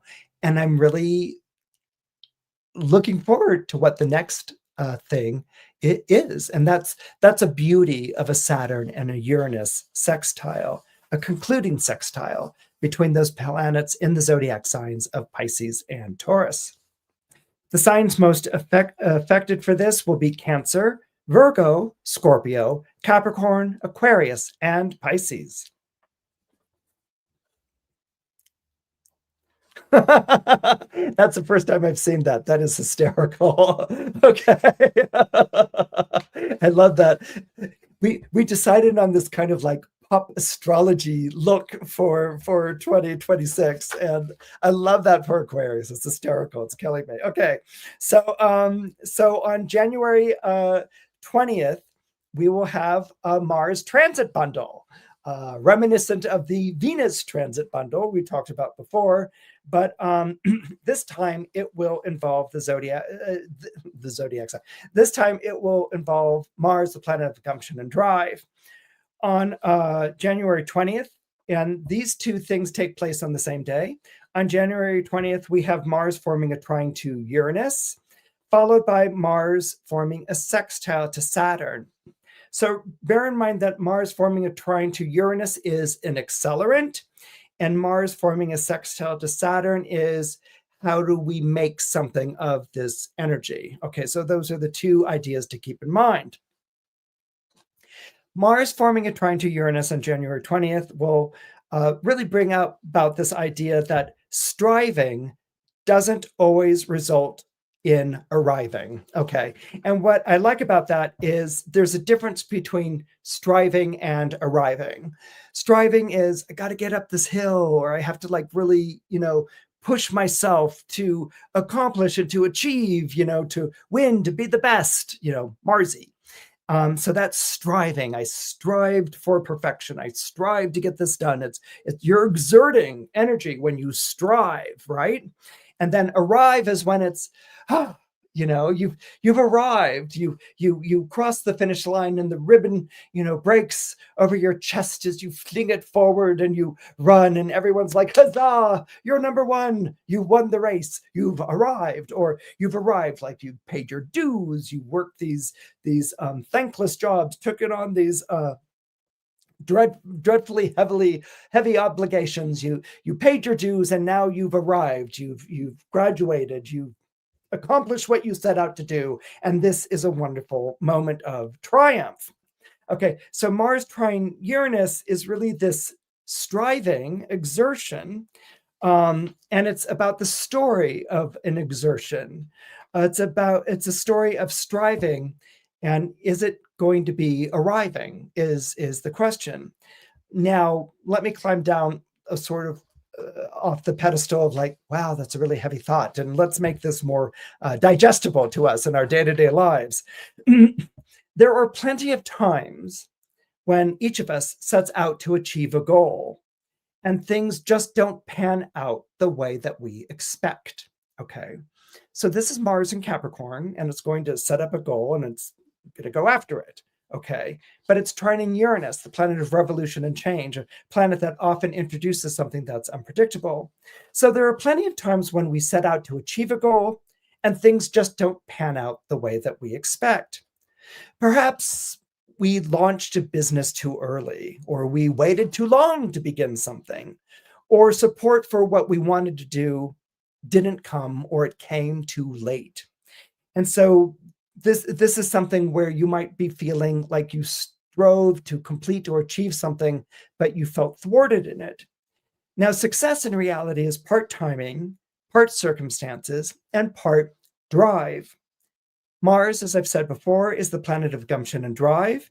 And Mars, as I said before, is exalted in the zodiac sign of Capricorn. And it's forming this trine to Uranus, this extraordinary trine to Uranus and Taurus on January 20th. This signals that it's time to press ahead with something you want again.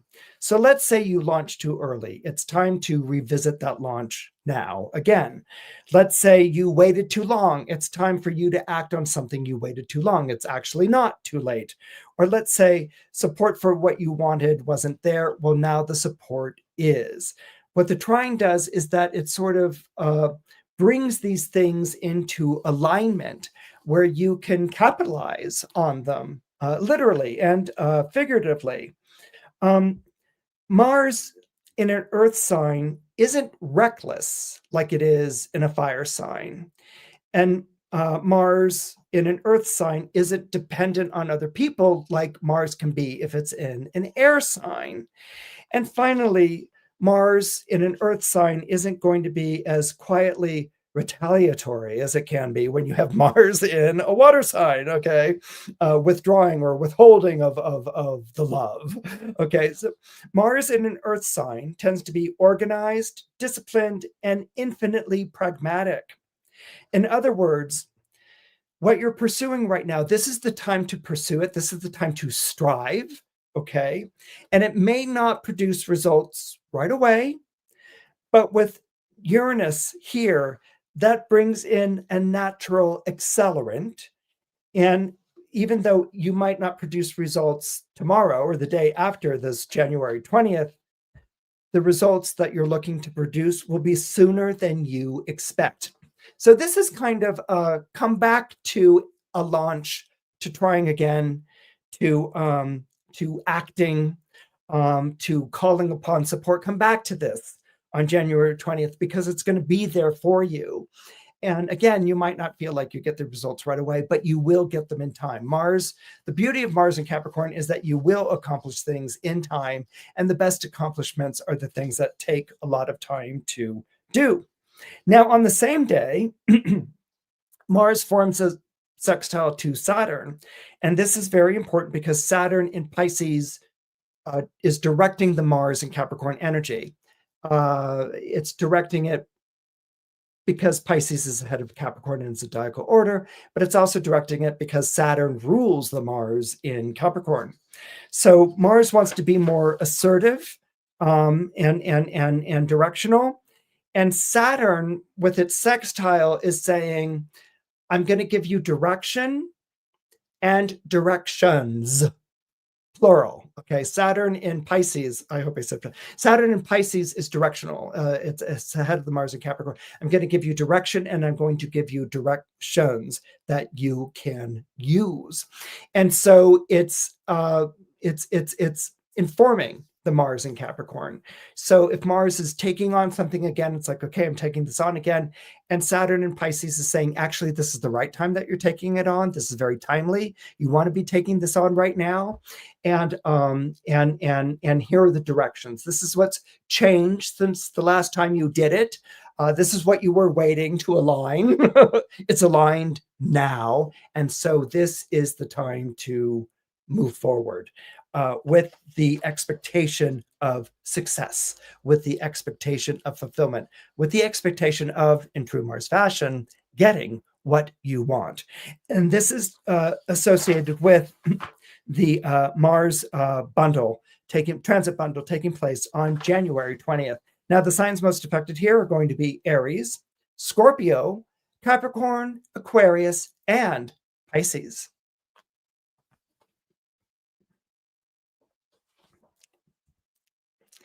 And because it's everyone into the pool, we had a Venus transit bundle, which was followed by a Mars transit bundle. And where would we be if we didn't have a Mercury transit bundle? Okay, so here we have Mercury going into a transit bundle. And so it's actually just two things taking place at the same time, which is a Mercury cazimi and a Mercury-Pluto conjunction. The Mercury-Cazimi takes place on January 21st, and it will be followed by a Mercury-Pluto conjunction on January 22nd. This is a big deal here. First of all, Mercury-Cazimi is going to be very important. Remember, it's in the heart of the sun, and so it is most powerful. So what does Mercury want to do? It wants to think, it wants to message, it wants to deduce, it wants to problem solve, it wants to expose, it wants to communicate, it wants to show. This is what Mercury does. It's named after Hermes, who is the Greek messenger of the gods. And so Hermes did all the footwork, running back and forth between Olympus, where the gods were on Mount Olympus, down to the mortals on Earth and back up to Olympus. And sometimes Mercury had to go down to the underworld and come back again. So Mercury, which was the herald god, the messenger god, and also the god that collected information for Zeus, who basically told Zeus what was going on down below. Mercury was an information gatherer and an information disperser. And Mercury rules over communications, whether you're texting or whether you're talking to someone. This is messaging and communication, as well as buying and selling. So when Mercury is cazimi on January 21st, this is kind of the big reveal, okay? Aquarius is a zodiac sign that's very much associated with the truth and knowing the truth. And the truth that Aquarius embraces is a timeless truth, something that should that something that needs to be seen, because Aquarius very much subscribes to that adage that the truth will set you free. Aquarius suns or Aquarius risings or Aquarius moons believe in total transparency, either because they hold that to be a value that they espouse, or that they're just transparent. They're kind of like, oh yes, and and Bill and Valerie slept together last night. And it might be like, oh my God, you weren't supposed to tell. And they're like, well, why not? I mean, if you guys slept together, then that's what you did, and your spouses shouldn't have a problem with that. I mean, like Aquarius will just like reveal. Okay, so this thing is, like what you do. If what you do, it should be revealed. It should, there shouldn't be any skulking or feeling guilty or hiding things or whatever. You just come out in the open and reveal. And maybe you had the affair because it was a quick thing, or maybe you had the affair because you were both involved in relationships that weren't going anywhere. And isn't it better that everyone knows that you deal with the truth of facing whether you want to be in this relationship or not, and the consequences that your decisions have. Aquarians will open up all of that. It's one big, Toto pulling the curtain out from where the wizard has hidden himself and doing the Toto reveal. And Toto, okay, and Toto. It's a total reveal, and that's going to be the Mercury Cazimi on the January 21st. Hopefully, it's revelation, reveal that you're comfortable with. And if not, you might find yourself scrambling to get that curtain back in front of you again. But anyway, this is what Mercury's job is to do on January 21st in the Cazimi, is to reveal, and it's something that will have a far effect, okay, in it, or it will have things to do with the lives and concerns of other people. This is following on January 22nd with a Mercury-Pluto conjunction. And Mercury-Pluto conjunction is basically the moment of truth. Okay, so it's really following on the heels of the Cazimi here. And in this moment of truth of Mercury forming a conjunction to Pluto in the zodiac sign of Aquarius, this is when you're going to see if your efforts will pay off or if they have all been in vain. So whether you've been striving for something, desiring something, working hard for something, this is when you will see if those efforts are going to pay off or if they've been in vain. Now, if you've answered, and we're getting back to sort of Mercury and Capricorn here, where it was about bureaucracy and following protocol and dotting I's and crossing T's and filling out things in duplicate and triplicate. If you've answered all of those questions, all of those requests, and all of those demands that have been made on you recently, then you will certainly win for yourself that reward, prize, or endorsement that you've been working for. Okay, so if you've answered the questions, request, demands, if you've followed up on things, then you will get as your reward the reward, prize, or endorsement that you've been looking for. You followed the proper channels, you put in the proper work, and you're going to get those things. If, however, you ignored people's advice when they said you might want to try this, and you're just like, no, I'm fine, or if you bristled at their criticisms, I don't know if that's the best way you can do something. I know what I'm doing. Mind your own business. If you bristled at their criticisms, or if you continue doing what you were doing, regardless, that it wasn't working, then you may suffer a setback during this period of time, or you might even suffer a loss. And that's because Pluto is a judge. We forget that when we talk about Pluto, but Pluto and Jupiter are the two judges in astrology. They're the two planets that are associated to judgment. They were the two judges in Greek mythology, which is where a lot of our understanding of the personality of the traits of the planets come from. Jupiter ruled over justice being visited in this world. His daughter, Athena, is famous for holding the scales of justice and representing justice. And so Jupiter was the just judge over the affairs and concerns of this world. And Pluto, because he was the ruler of the underworld, was the judge of the dead. Pluto decided who lived a good life and who did not, and who should be rewarded for having done good, and who should be punished or tossed into the belching pits of Tartarus if you were a nasty, horrible human being. Okay, so now, but if you have not followed Mercury's cues, and you insisted that my way or the highway, and that's going to be it, then you might be involved in a situation here. Your moment of truth might not be a very pleasant one. And that's because Pluto can be very harsh and very unforgiving in its judgment of actions. But there's still a ray of hope here. Pluto is also the planet of growth and evolution. Okay, the seeds that are buried into the earth, which is Pluto's realm, also bring life, and they grow, and they thrive, and they prosper. So Pluto's also the planet of growth and evolution, but sometimes that can be a growth and evolution that we're being dragged, kicking and screaming into, So Pluto's like, you need to evolve in this direction. No, I don't want to evolve in that direction. Well, you've got no choice. This is where you're going. We might be dragged, kicking and screaming into our better selves.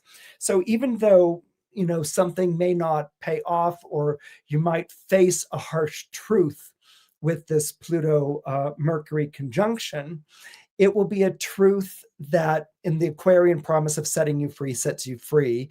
But it will also be a truth that you can use to grow as a person, that you will become more connected to what your personal evolutionary path is, rather than one that might have been foisted upon you by someone else, or was something that you told yourself you needed to do, but wasn't really true to who you are.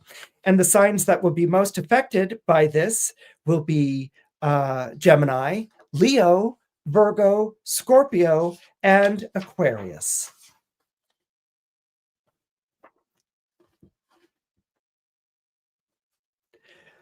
On January 23rd, Mars will enter the zodiac sign of Aquarius. Mars, as we know, is the planet of I want that. It's gumption and drive. It's driven forward to get what it wants. And Mars is very interesting in the zodiac sign of Aquarius.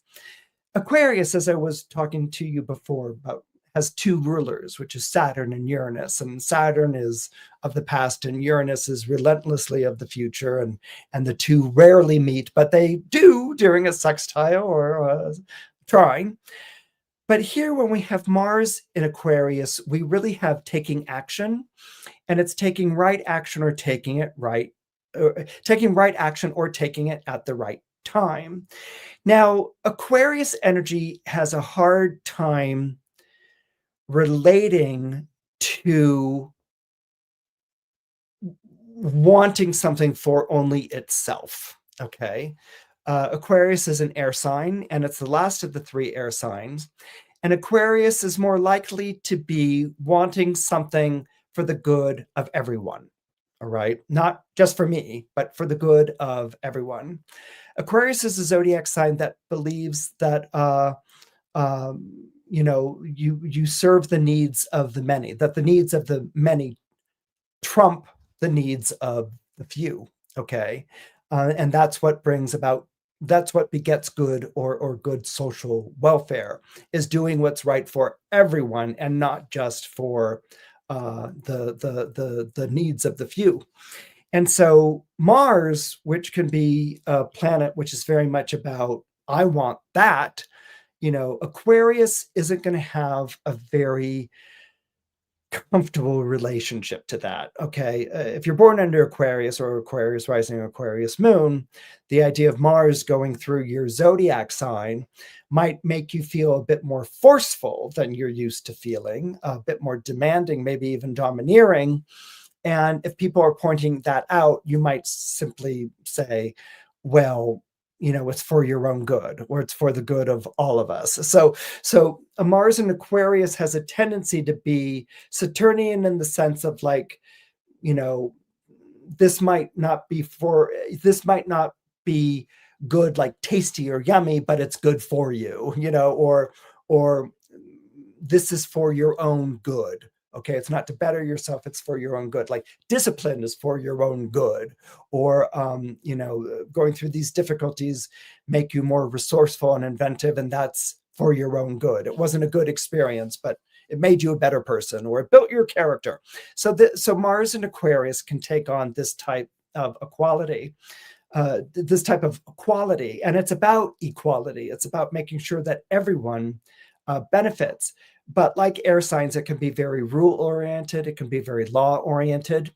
It can be a bit, it can be more, this is what's good for you on paper. And again, it can be utopian, which is very much a word that I like to use with Aquarius. Utopias are big on aspiration, aspiring to be the best society that you can be, and it's a little vague on its consequences of those aspirations, or what the cost is, or what the result is. And sometimes people are trampled underneath in order to create what would be a better society type of thing. And that's kind of the Mars and Aquarius dilemma. So what you want when Mars enters Aquarius is that the simple rule of thumb is that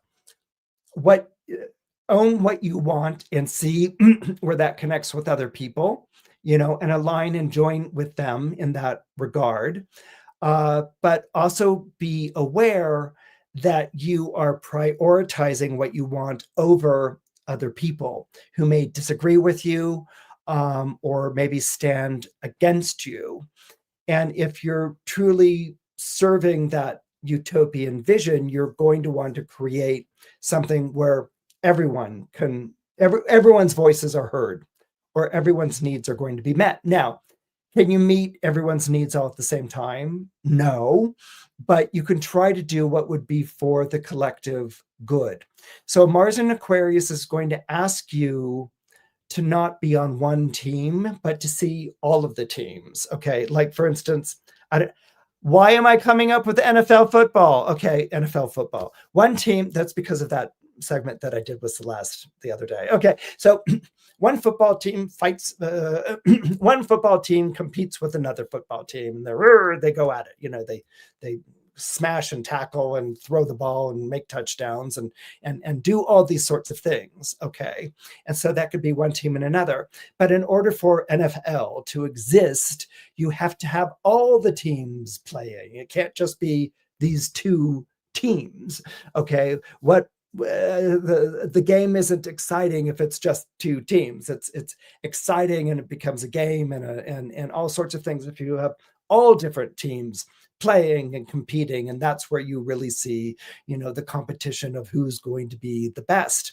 So with this kind of a framework, the Mars in Aquarius is going to ask you, whenever Mars is going through Aquarius, you always want to be careful about sounding too didactic or too dogmatic or too, my way or the highway, but, camouflaging it in principles, or abstractions, because Mars can be just as forceful, even if it's talking scientific theory or speaking in philosophical abstractions. It can be just as stringent or just as forceful. So that's something that, when you've got that Mars in Aquarius, what you want may result in someone not getting what they want. And what are you going to do about that to make amends? Okay. Not everyone's going to win, but you can celebrate the people who didn't. You can say through good sportsmanship, or next time, or something along those lines. You don't spit at them, or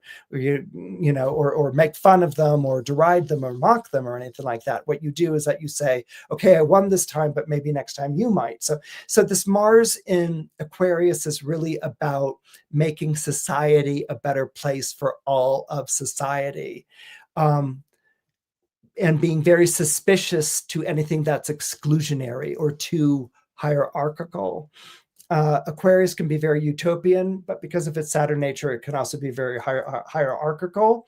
Or because of its Uranian energy, it can be like, technology is the promise of God. So, you're going to be thrown by the wayside and we're going to go forward with technology. It's like, no, you can't do that, not if you're being the true Aquarian, and Saturn's always there to remind you that there are people's lives or livelihoods and that you're responsible for those things as well. You don't get to just sort of live in an ivory tower and descend and make these decisions for people. They have effects, and society is an organic ecosystem. It's not, different aspects of a group of people. It's a living, breathing, thriving organic ecosystem. So you might want to watch the militancy. Well, Mars is traveling through the zodiac sign of Aquarius. You might want to watch when you say, well, it's for their own good, or this is for the greater good. You might want to take a moment to be like, really? Is it? And you might want to sort of breathe some of that companionship, some of that fellowship, which comes through the air signs. You might want to take a moment and breathe some of that on in and direct that Mars so that it's working with people rather than bulldozing over them. The signs that will be most affected with Mars in Aquarius will be Aries, Scorpio, and Aquarius.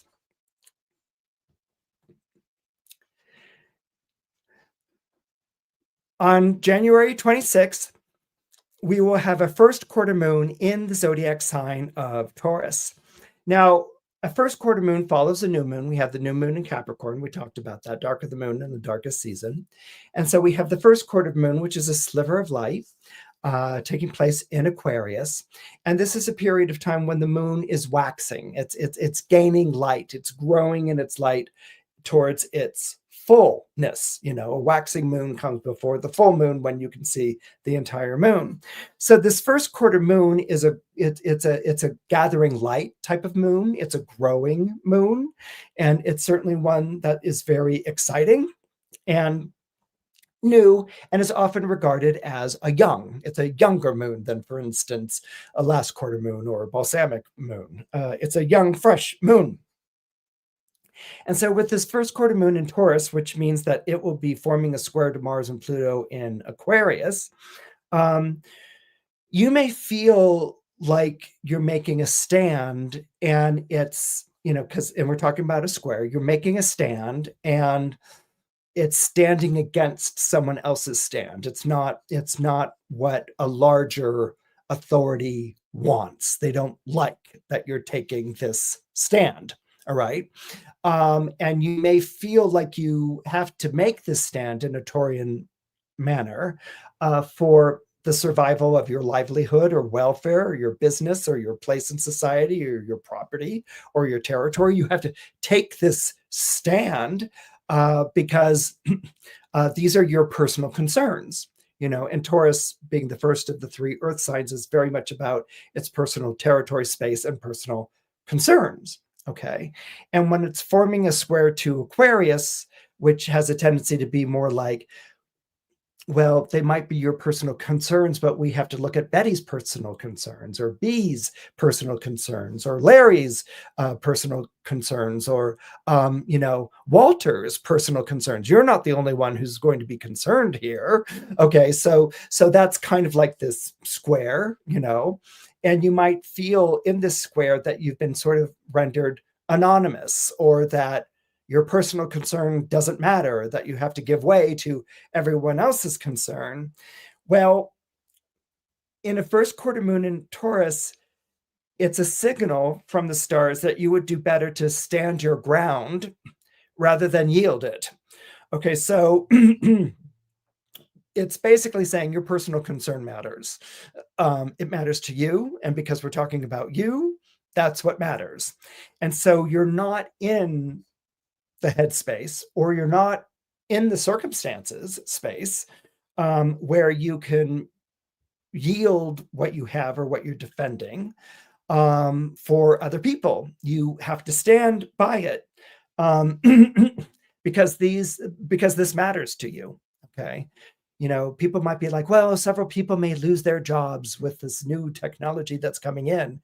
And with a first quarter moon in Taurus, you'll be like, well, they might, but not me. I'm not losing my job to this, some damn robot. It's just like, no, that's not going to happen. Not in my neck of the woods. So this is something in which, you are staking your claim, and where things might be sort of waved off or whatever, you're like, you can wave them off, but you're not going to wave off what's mine, because this is mine and this is what's important to me. All right. And so this is something that you're defending. Okay. It might be like, oh, let me borrow this sweater. You're not going to miss it. And you might be like, yeah, I would. And no, you can't borrow it, or, something in which you're defending something that is yours, and you're drawing the line, and you're not going to yield the field or say it's okay or buy into everyone else's concerns are the same as yours. This is a period of time in which these are your concerns, and you're not going to apologize for it.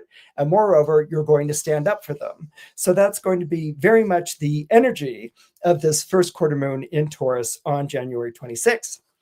And the signs most affected are going to be Taurus, Cancer, Scorpio, and Aquarius.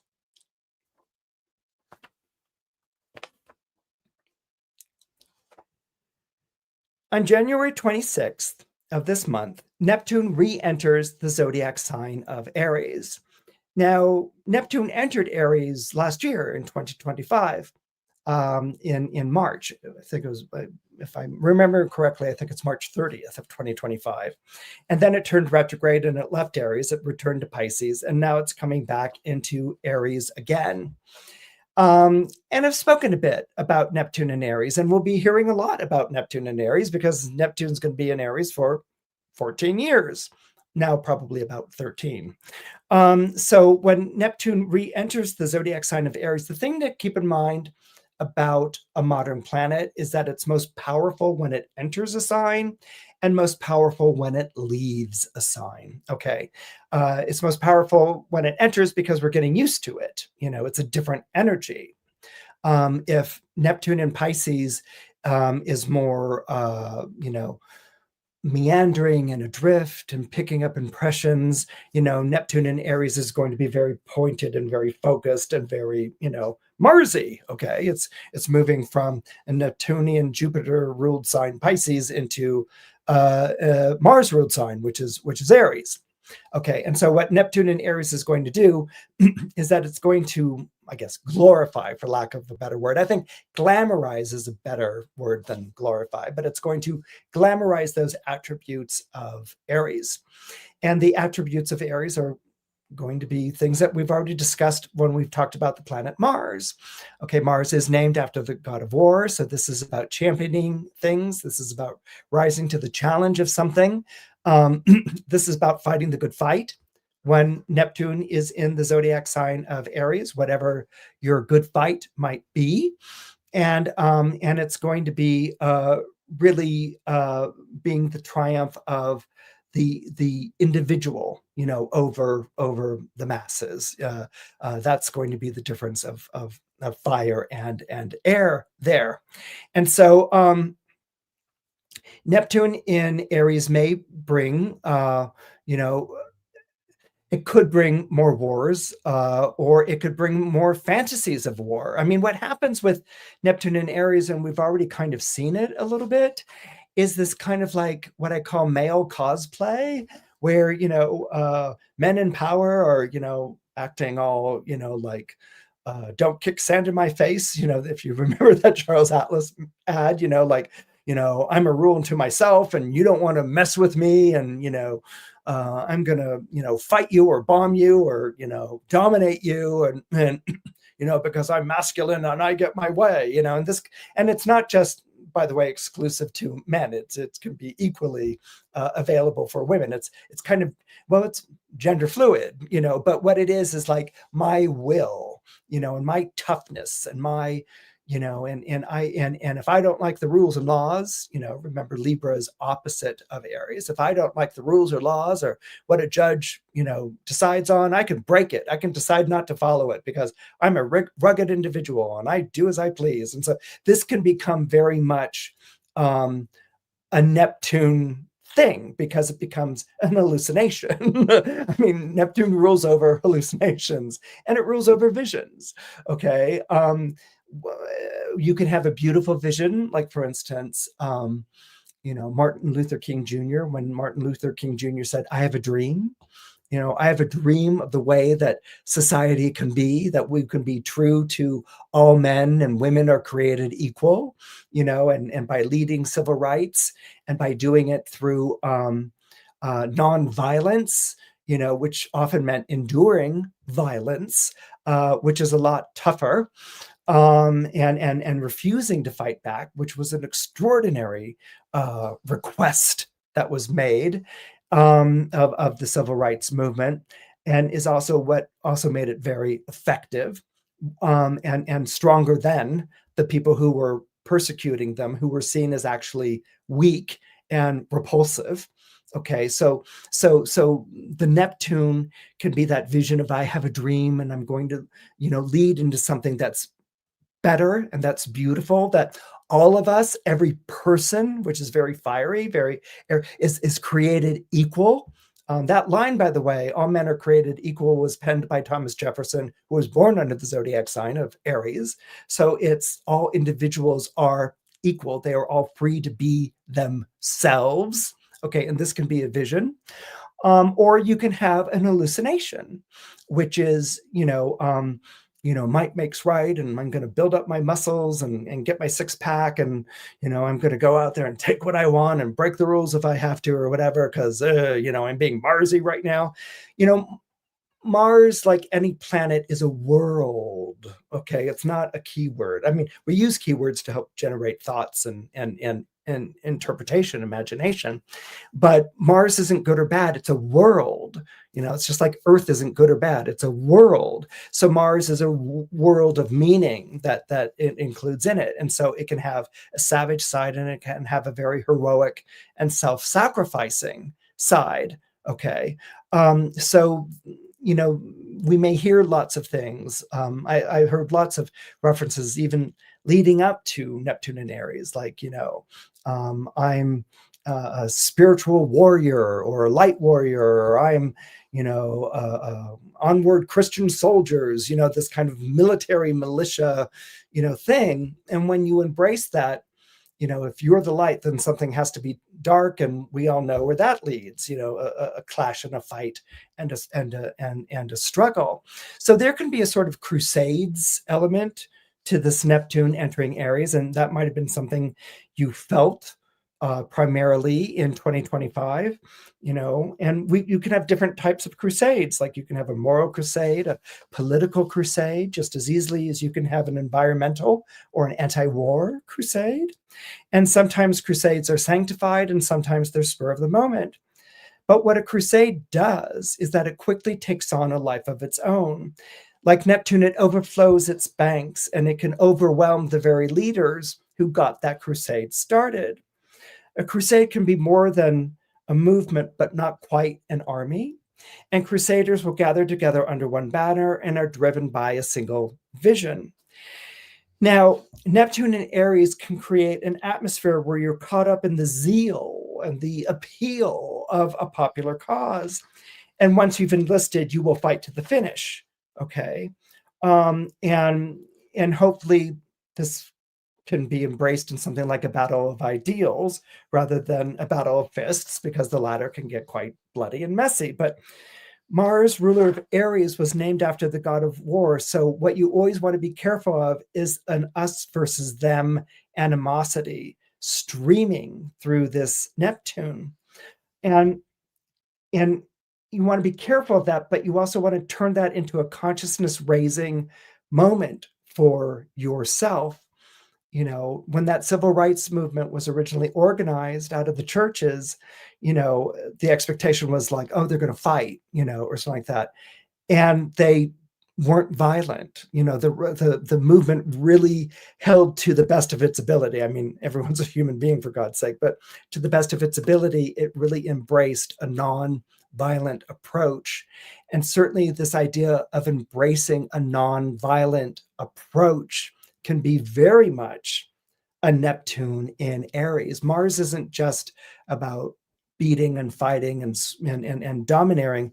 Mars can also be about enduring and going through the hardship or the brutality of something for a just cause, a higher cause. I always find it interesting with, some of these talks about Christianity where it's like, like Christians bomb people or that wasn't the message. The message was peace by reaching out, not peace by conquering or vanquishing. Peace by opening your table and inviting into your sanctuary, not closing your doors or making someone feel like an enemy. So that kind of chivalry, okay, can be very Neptune and Aries as well. That kind of call to a higher person in your own self, and that you yourself make this difference, but to also always be questioning, has the self-righteousness run away with something? Are you still being kind for people? How do you reach out to someone who is an enemy and try to find common cause in your humanity? These are the tall orders of a Neptune in Aries. And it talks about redirecting the energy in more positive outlets, where, competition can be a healthy competition. There can be a vigorous contesting of staid norms, a vigorous questioning of what the norms and the conventions are, but making a case in a way that, gets people thinking and relating to that, or a celebration of people who rise above the fray and try to do better than, falling to the lowest common denominator. Your crusade, whatever that might be, shouldn't be focused on just fighting the good fight, but your crusade with the Neptune and Aries, with its embrace of individuality and the specialness and the uniqueness of each person, that each person is made in the image of whatever you call God. Crusade can be about embracing the more ennobling energies and improving, a dedication to improving the lives around you. Those can be things that can also be celebrated during this time. Mars can be, hitting someone over the head with a club, or it can be coming to the rescue of someone. It has a heroic and a noble side to it. So signs most affected by Neptune re-entering Aries are going to be Aries, of course, Leo, Libra, and Sagittarius. On January 27th, Mars will form a conjunction to Pluto in the zodiac sign of Aquarius. Now, the big question here, when you've got a Mars-Pluto conjunction in Aquarius, which is an air sign, is how well do you play with others?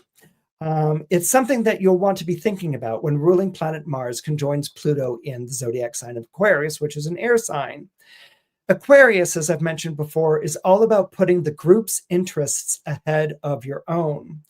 Now, it's not saying that you subsume your interests or you render your own interests null and void, not at all. It's more like you see, how all rivers stream to the sea. You see how you stream to the greater good of others. You individually bring something to the greater good. And so when you put the group's interests ahead of your own, it's not like you muzzle your own. What you do is that you work to coordinate efforts, to take into account other people's feelings and concerns, and you adjust your aims and your methods so that as many people as possible can benefit from them. This is something which is very much a Mars and Pluto together in a utopian sign like the zodiac sign of Aquarius. Now, at first, you may not like it. I mean, Mars is Mars. It wants to be a winner, not a loser, and at first you might not like it. You might not like having to share credit with those who don't perform as well as you do, but that will, or who don't bring as much to the table as you do. But that will change as you grow more comfortable with your new role, which is coordinating efforts with others. If people don't bring as much to the table as you do, then help them to bring more to the table, or recognize what it is that they bring to the table, which is unique and something that's very different. Or maybe they can give in only the capacity that they can give. This is something that's very much, we're going to be seeing a lot of as we have repeated Mars-Pluto conjunctions in Aquarius over the next 20 or so years. But this will be something that's very powerful on January 27th. The signs that will be most affected are Aries, Scorpio, and Aquarius. And finally, the month ends on a lovely note, which is the Mercury-Venus conjunction in the zodiac sign of Aquarius. Now, I love Mercury-Venus conjunctions. They're just, to me, they're one of the most charming and lovely planetary combinations that you can have in astrology. They're fun-loving and easygoing, and they're very conversational. They're very friendly. They're very getting along, with one another, but also an interest in the other person and what the other person has to say, listening intently and asking questions and maybe throwing in asides or making little jokes and things like that. And really delighting in one another's company, especially in an air sign like Aquarius. So this fun-loving and easygoing energy will be around you with the Mercury-Venus conjunction on January 29th, and you'll have no problem breaking the ice with that stranger who's standing next to you in the checkout line or spin class, or maybe even, I don't know, the DMV. And once the two of you get talking, and this is a wonderful planetary aspect for breaking the ice and talking to people that you'd never talked to in a million years, once you get to talking, you probably won't be able to stop. And that's because with this conjunction of Mercury and Venus, you'll discover that you have all sorts of things in common, like music and films and humor and ideas on how to save the world, because it's a conjunction in the zodiac sign of Aquarius. So is it possible that you can, I don't know, discover a new buddy just like that? The answer is yes. Whenever there is a wonderful Venus-Mercury conjunction, it may seem old school, this idea of actually meeting someone face to face, but it's nice to know that you can still make friends, but it's nice to know that you can still make friends with people that you wouldn't normally fraternize with, and that that is in real time, that it's in the here and now, that it's face to face. It's nice to know that we can make friends that way, and that not everything is done in some sort of social platform. And this is something that the Mercury-Venus conjunction will put you in mind of, and it will be delightful as much as it will be refreshing. Now we're going to take a very quick break here before we go ahead and take your questions. But before we go, the signs most affected are Taurus, Gemini, Virgo, Libra, and Aquarius.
Hello and welcome back to the live show. Thank you so much for joining me on this live. And we've talked about the horoscope forecast for January 2026. And now we're going to go ahead and dive into some of the questions and see if we can answer them coherently. Okay, my question about work and career: got a new job and still working my art. I'm curious about the last Uranus trine to my natal moon during the planetary lineup in January at 27 degrees of Capricorn. So, okay, you're talking about work and career. You've got a new job and you're still working your art. I'm assuming that that's in parallel. I don't know if that's like I've got a job and I'm still working at my art, or I'm going to take it more like I got a new job and I'm still working at my art. Okay, so that there may be on parallel tracks. And I'm curious about the last Uranus trine to my natal moon during the planetary lineup in January. I think that trine to the moon is going to help you blend these two energies in a way that you find satisfactory, that you can work with. That the moon has a tendency to be more concerned with your emotional comfort zone and your day-to-day life because of the speed that it moves through all 12 signs of the zodiac. And so my feeling is that with this trine that's coming in here, you may see opportunities to maybe advance your work in parallel to what the new job is. Maybe at first a new job, as anything new, can be very demanding on our time. And so that trine might actually help you to see like, oh, I can make both work. I can make these things work. And I'm going to move with this. I would also ask a little bit more of the way that you're looking at the new job. It might just be for finances, but the new job may have may actually be showing you certain skills or abilities that, you know, if you can sort of think in terms of a different context, that you could apply to your art as well. That could be anything from organizational to anything that is dealing with selling or promoting your work. So take the skills that you're employing in that job and apply them to the business of your art.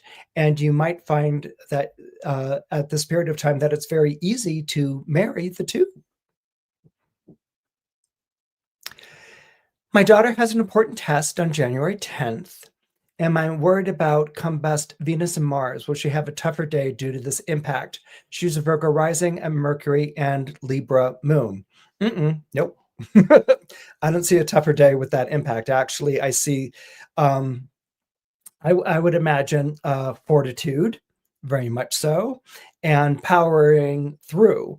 Your daughter might not remember much of what was going on during the test, you know, but I have a feeling that that actually it's going to very much bring the focus of getting through it and powering through it. And with her being a Virgo rising sun and Mercury, I think it's going to give the power element to the focus. So I actually see that as being a very good time. And again, with the Venus ruling that Libra moon and showing up in the Capricorn, and Capricorn forming a trine to those Virgo planets, I think she's going to do very well, probably better than she thinks she would have done. So I see that as encouraging.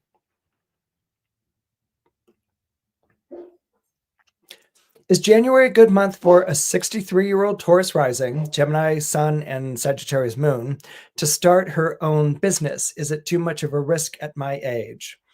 No, I don't think it's. I don't think it's. I don't think it's a risk at your age at all. I mean, if anything, I think you have the benefit of having more know-how and experience because of your age. I would imagine that this is something that you've been planning for a very long time, and have been wanting to do. And this is something where January is going to be a very supportive month for going ahead and doing that. Now, that said, as we get into the latter part of the year, with Saturn and Neptune moving into Aries and then Uranus going into Gemini, you might find like that you've caught a tiger by the tail, as the William Blake poem goes, that it might be a bit crazier than you thought it was going to be. But what I like about a Taurus rising is that once you're committed to something like this, you're going to go ahead and see it through. And what can be nice about the Gemini sun is that you can get inventive. There's something where when we're out of the arena, when we're not doing something that we want to do, we have a tendency to create scenarios, and maybe even to create obstacles and to put things off or something like that. When we're thrown into the arena, or what they used to call back in the day, thrown into the deep end, you have to sink or swim, or in the case of a Gemini sun, get inventive, and being a Gemini sun, you learn as you go along. Okay. Gemini sun, there's a Mercury element of studying a rule book or a textbook, but that's a little bit more on the Virgo side. Gemini suns have to improvise. They have to find the way that they would do it. And that's only going to happen if you've thrown yourself into the deep end, if you've thrown yourself into the thick of things. The Sagittarius moon will certainly give you the bravado of doing it and the exhilaration of going forward. But both of those signs, which are natural opposition because it's a full moon, are supported by the upcoming trines of Saturn and Neptune in Aries, and then the Pluto, and then when Uranus comes into Gemini. So what happens with those sextiles and trines is that they break up the opposition, and they get it so that it coordinates these two parts of you that used to maybe split or go in two different directions. They're now in conversation with one another, and you can actually make this happen. But this is going to be about improvising as you go along and learning as you do. And I think it's going to turn out to be a wonderful venture and adventure. Okay, and I think this is the last one for today. January 9, 11 is North Node conjunct Chiron for me. How to best work with this energy? Decisions to be made. I'm a Scorpio sun. Okay, so that's a North Node conjunct Chiron for you. How to best work with this energy? Decisions to be made, Scorpio sun. Wow, that is such a fascinating question. And I wish I knew where your Mars was, because that's whenever you're dealing with an asteroid, asteroids aren't planets. Planets rule things, but asteroids are ruled by things. And so with that Chiron, I would not the Mars. It's the excuse me. That's going to be a Jupiter ruled Chiron. I'd be interested to know where the Jupiter is. I'm sorry. I'm used to transiting Chiron in Aries. Okay. How to best work with this energy? Decisions to be made. A Scorpio sun. It's a conjunction, and so what it's going to do is that it's going to bring up the wounded feelings. All right. You're going to be dealing with the wounded feelings of that Chiron. A lot of times when we're talking about Chiron, we have a tendency to focus more on the healing than the wound. And Chiron is all about the wound. Even the mythological figure of Chiron is terminally or chronically ill or wounded. There it is. It's an Aries. Okay, so it was the Mars. Because Mars is also the traditional ruler of the Scorpio. Yeah, and it's bringing up, oh boy, this is going to be a fascinating one. Okay, thank you for throwing out that Jupiter to me. This is going to have a lot to do with your relationship to self-sufficiency and to being able to move, realizing yourself in your life. If that Chiron is in Pisces, which I'm pretty much figuring that it was, there might have been a sense of not being wanted or feeling like you belonged earlier in your life. And so that might have had a tendency to emphasize more of the feeling rejected quality of the Scorpio sun. and of the will I'll make my own way and my own good fortune and my own luck of the Jupiter in Aries. Here, you may be revisiting those feelings of what wounded you earlier, those feelings of having been made, felt rejected or unable to. And so this is going to be about you. This is about you being able to, okay, not because you took care of a problem or took care of a decision and then that's it, but it's because you're embarking in a process of making a decision that's going to be painful, but you're going to be making a painful decision from a place of strength that you didn't think was strong enough for this. Okay, so that got a little bit handsy. So the thing is, expect to experience a sense of like, I don't know if I can do this, or woundedness or pain or whatever, but then also expect to be like, you know what, I'm stronger than that, or I'm bigger than that, or I am capable of that. And even if it brings pain into my life, it's probably better than what you're living with right now. That's how I would sort of stitch that together for you with that. Okay, it's honestly, I would have loved to have spent like 40 minutes on that. But anyway, but that's how I would put it together. That I hope this gives you an idea of what we do in the live salon every month. Again, when you join Christopher Renstrom Astrology Salon, it's 2 tiers. The first is you get a lesson every month, which is recorded like an episode that you would see in Christopher Renstrom Astrology. And that's $5 a month. For $10, we talk about that lesson. We talk about your chart. We have the freedom to sit down and go ahead and do a Q&A and dive in and unpack things on a deeper level and in a more personal and private space than what could be expected in the general environment of the YouTube. I want to thank you so much for joining me today, for being here, for subscribing to, whether it's to the salon or just, giving the thumbs up and subscribing to Christopher Renstrom Astrology on YouTube. I appreciate and value every single one of these subscriptions because I am grateful and appreciate every single one of you. And I hope to talk to you soon and next time. And meanwhile, hey, Happy New Year. And 2026 is going to be better than 2025. Thumbs up on that. Bye. I hope you enjoyed this latest episode exclusively for subscribers to the Christopher Renstrom Astrology Salon. I'm so grateful that you could join me this month. Until next time, take good care. And thank you again for being a part of Christopher Renstrom Astrology Salon.